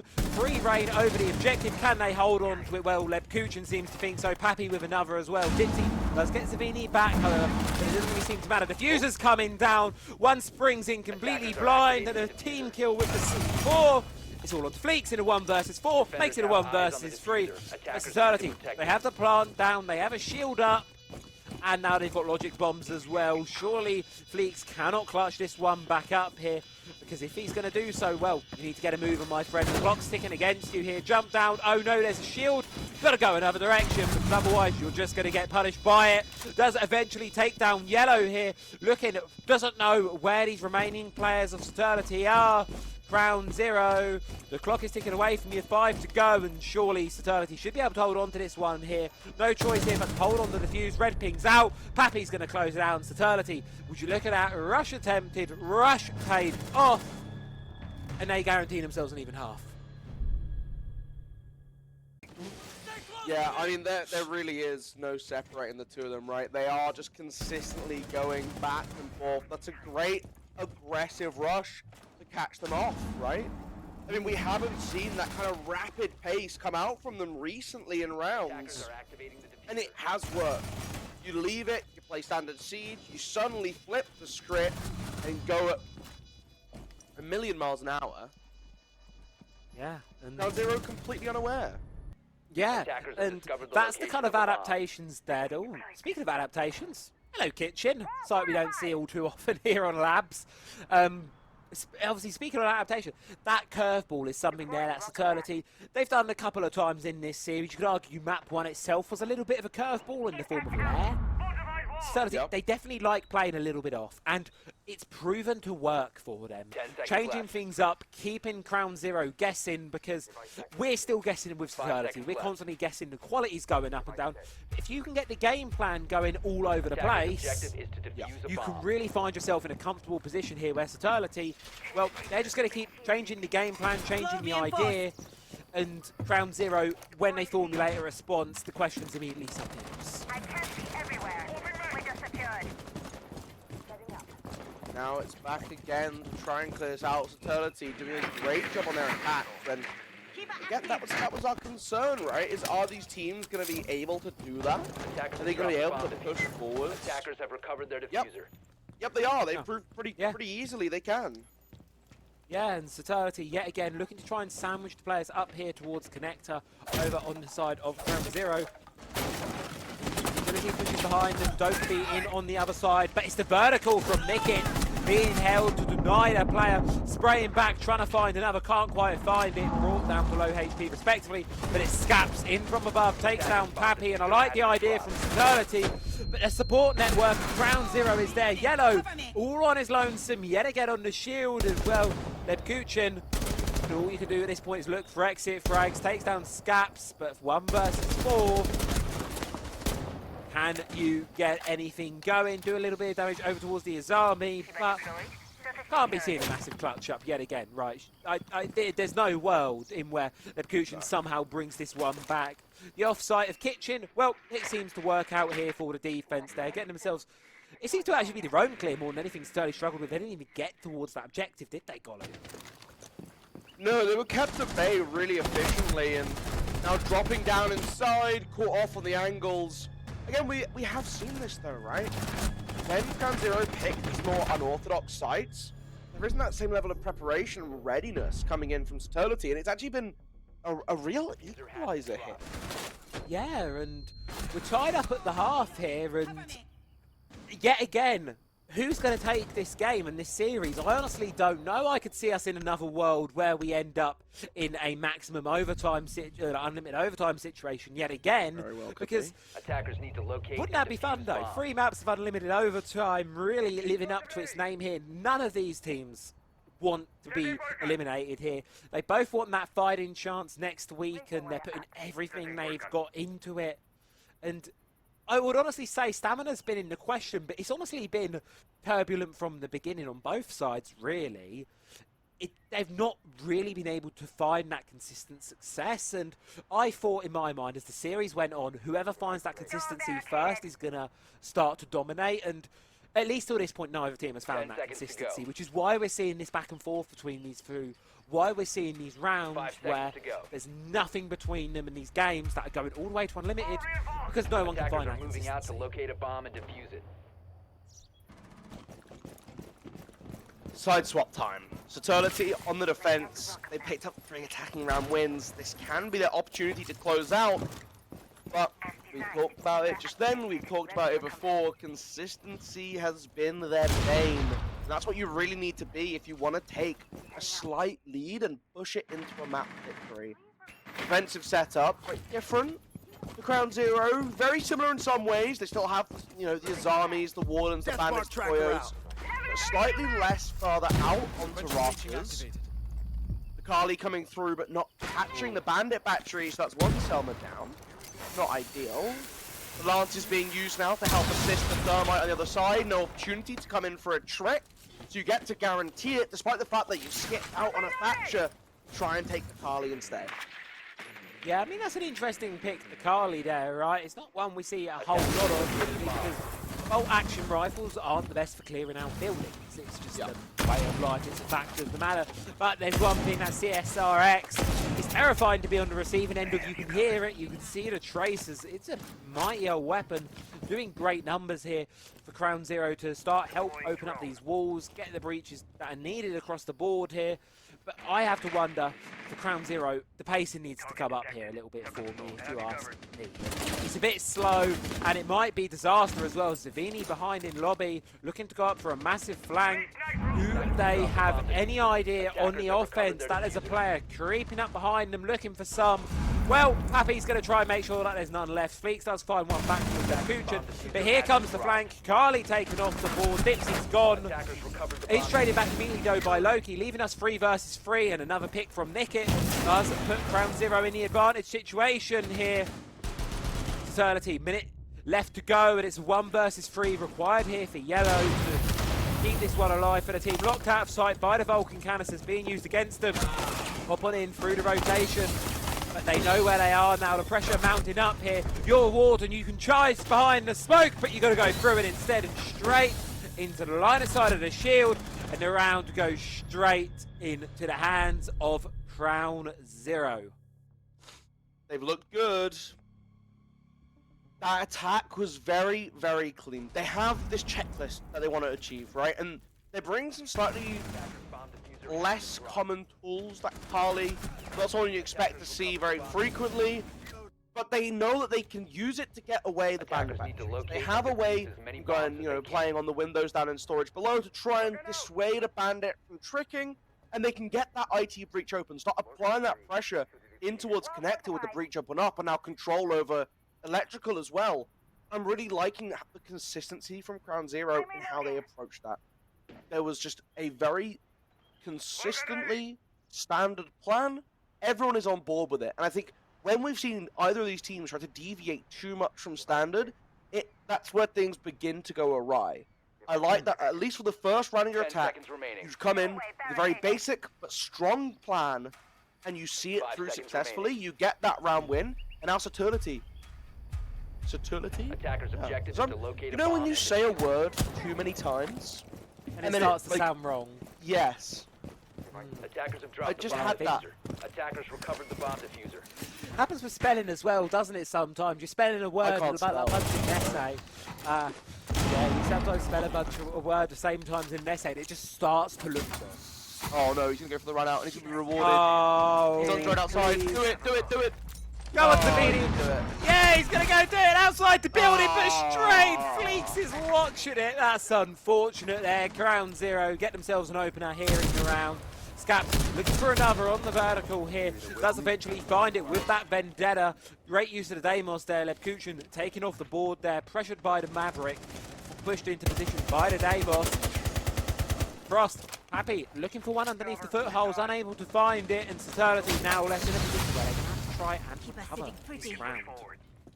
Whistling is just one of like the most like bone chilling things that like do, right? Like it's just so creepy. Like when Deimos is walking around like whistling, like you can feel the hairs on the back of my neck standing up. And, hey, Lebkuchen tried to stand up to those fears and paid the price of it. You're now looking at a really strong position for CrownZero as they're pushing for that Rafters control as well. They are, and oh, look at that, Scap's going for another one here. Yellow is dropped. Happy keeping the side of Saturlity in this one with a pick back. Tries to find another, but unfortunately going to be taken down by Loki. And it's all on the side of the Azami now. 1 versus 4 with it all to do. Can they do it? That's the question. See the Thermite outside the hole. Do eventually take down Nickit. Pixex, you've got a minute to play with here, but yet in a familiar position here. Hop through the rotate, straight into Demise. Loki claims it, and CrownZero, they move around closer to taking this one. And I don't want to say consistency is starting to be found, because I think this might be the 4th or 5th consistency we found now. But CrownZero, they firmly have a grip on this attack here. Saturlity really unable to find anything on the defense so far. It's been hard for them, right? And again, this play by CrownZero at the start, they have the cover ready for a run out. I just really like how this all looks. From just fundamentally, they're pushing slowly forwards, they're making sure they have util covering their breach openings. Everything from CrownZero is singing in harmony right now. And that is the sort of vibe that comes in when you're on the attack and you're showing zero sign of faltering or slowing down. Everything is just going in your favor. It's such a hard pattern to try and break. Saturlity, they need a massive round to dislodge and upset. 10 seconds Yeah, they remaining. really do, because, I mean, as we said, there's not much been separating these two teams. Really, any of them have struggled to find rounds in a row consistently. Whereas it's on the board of Saturlity to try and find that answer back here. Because CrownZero, they're quite happy with how they are at the minute here. They're up, they feel like they finally might be separating themselves just a little bit. And what a better time than now to do so. 3rd and final map to guarantee themselves one more chance at making playoffs here. Yellow looking for an early aggression, but immediately going to be spotted out by the Montaigne. And if they can play this right, CrownZero should be off to an early start in this round. And how about that? Fleeks gets it and Scaps with another elsewhere. Saturlity, they're starting to crumble at the seams a little bit, it feels like here. Golu, the pressure maybe just growing to boiling point and breaking point as Lebkuchen taking a lot of damage, forced to retreat back towards the dock, try and get a stim. But you're 5 versus 3 still. CrownZero should be comfortable to close this one through.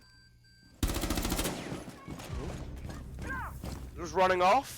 Drones coming through, trying to continue this hunt. Saturlity finally starting to fight back. Heals up with the dock as well. So now what do you do for CrownZero? Well, you have this full control above.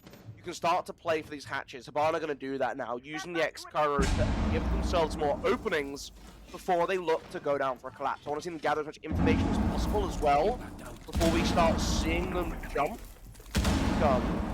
Impacts coming out to try and fend off this Monty, but with both of them going down, it gives a lot of extra freedom. Still a barbed wire, placed to block them for inconvenience. Saturlity, though, so hard for them to find a way to get a pick back, because again, you have this Monty who just face checks everything, as well as an amazing amount of drones coming through for CrownZero to set themselves up with near perfect information before this execute. Yeah, CrownZero making sure he's got everything for this final shot. It's going to take some real magic from Saturlity. And X may be able to find it. Takes down Fleet. And that's the Montaigne taken off the board. But Lebkuchen keeping it the way of Saturlity. Takes down Nickit. And suddenly the rounds flipped around here. CrownZero now need to be the ones to try and answer their way back into it. Loki and Scaps with it all on to do on their shoulders there. Happy going to be taking some damage. Tim's right back up there on the dock. The attack, well, they're taking a little bit of damage off the Toxic Babe. Same cannot be said for them to recover it. Loki making their way down towards backstairs now. Scaps in the sight over towards Animus. They've got no choice here but to hop in, but hopping straight to their demise they will. Heexx is going to take it, and Saturlity, this is the round they needed. This is the answer back, and it seems like they may finally find it. 25 seconds separate them from taking this one over the line. It seems like CrownZero, they're not going to give Saturlity the feeling, the benefit of closing this one all the way out. They're just going to bide the tide, maybe try and get an exit pick or two. Do a lot of damage onto Lebkuchen here. But with the clock against you on the attack, you're not going to get this one done.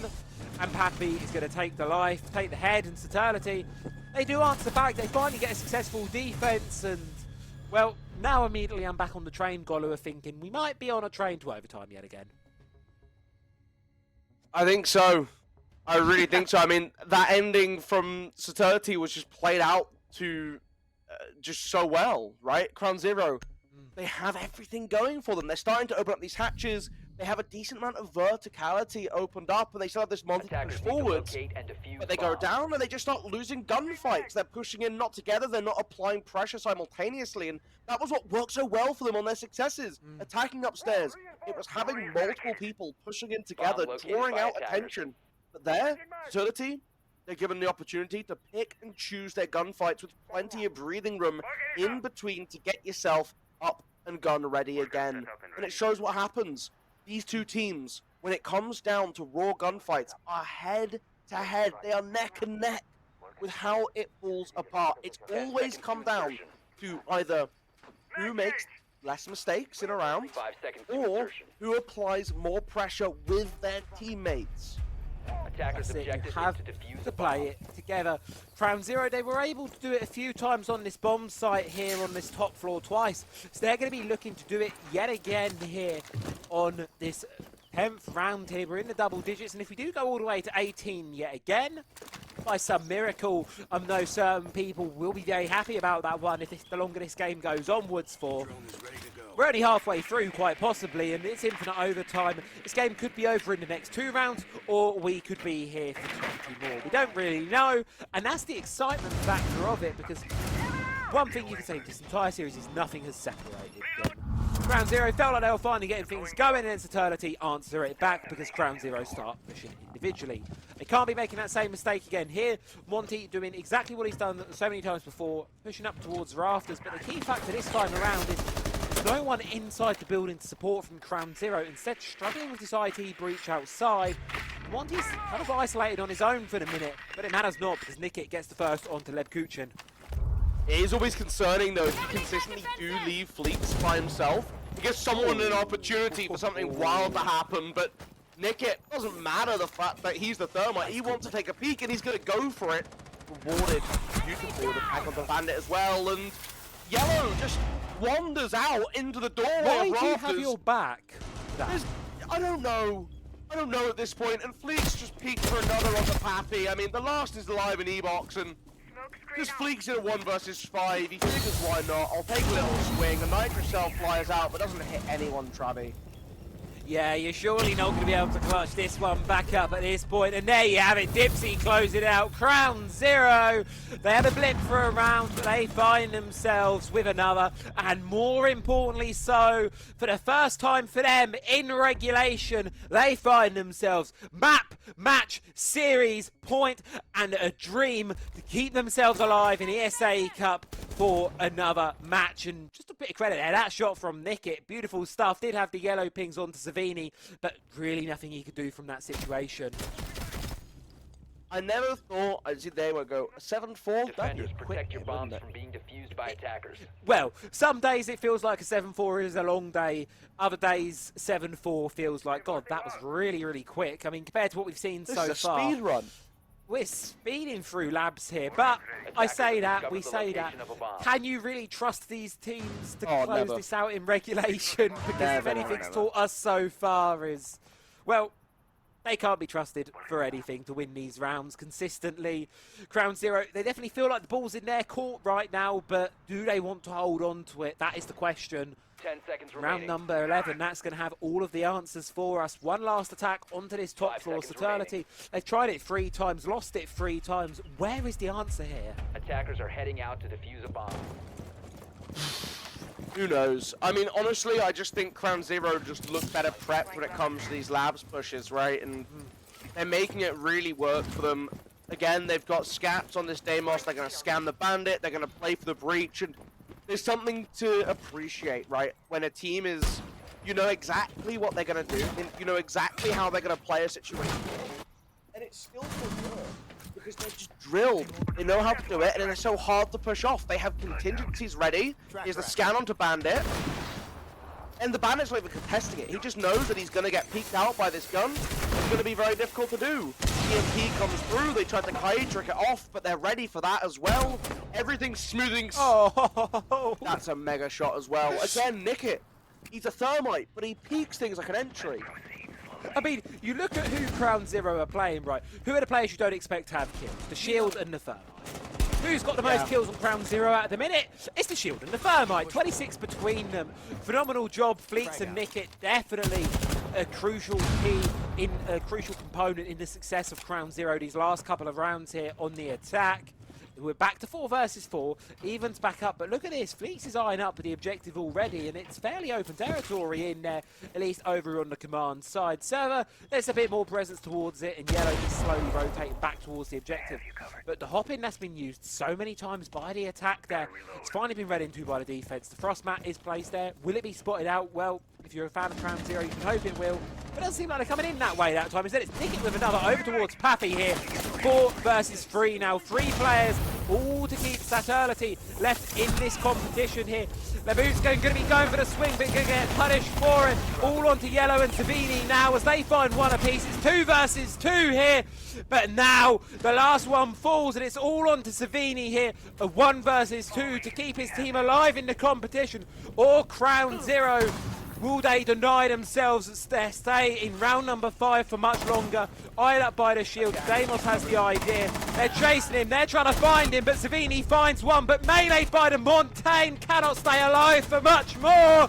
And CrownZero finally on map number 3, find some consistency, find themselves the map, find themselves the game, and they find themselves alive with one more shot at making playoffs here in ESA Season 10. 4 hours later, 3 maps in, 2 infinite OTs, and we have a team out of ESA Cup. Commiserations to Saturlity, because honestly, they have had a very unique run. From some of our worst games that we've had to watch, being very quick, very efficient shutouts, to a banger like that, and now you're gone?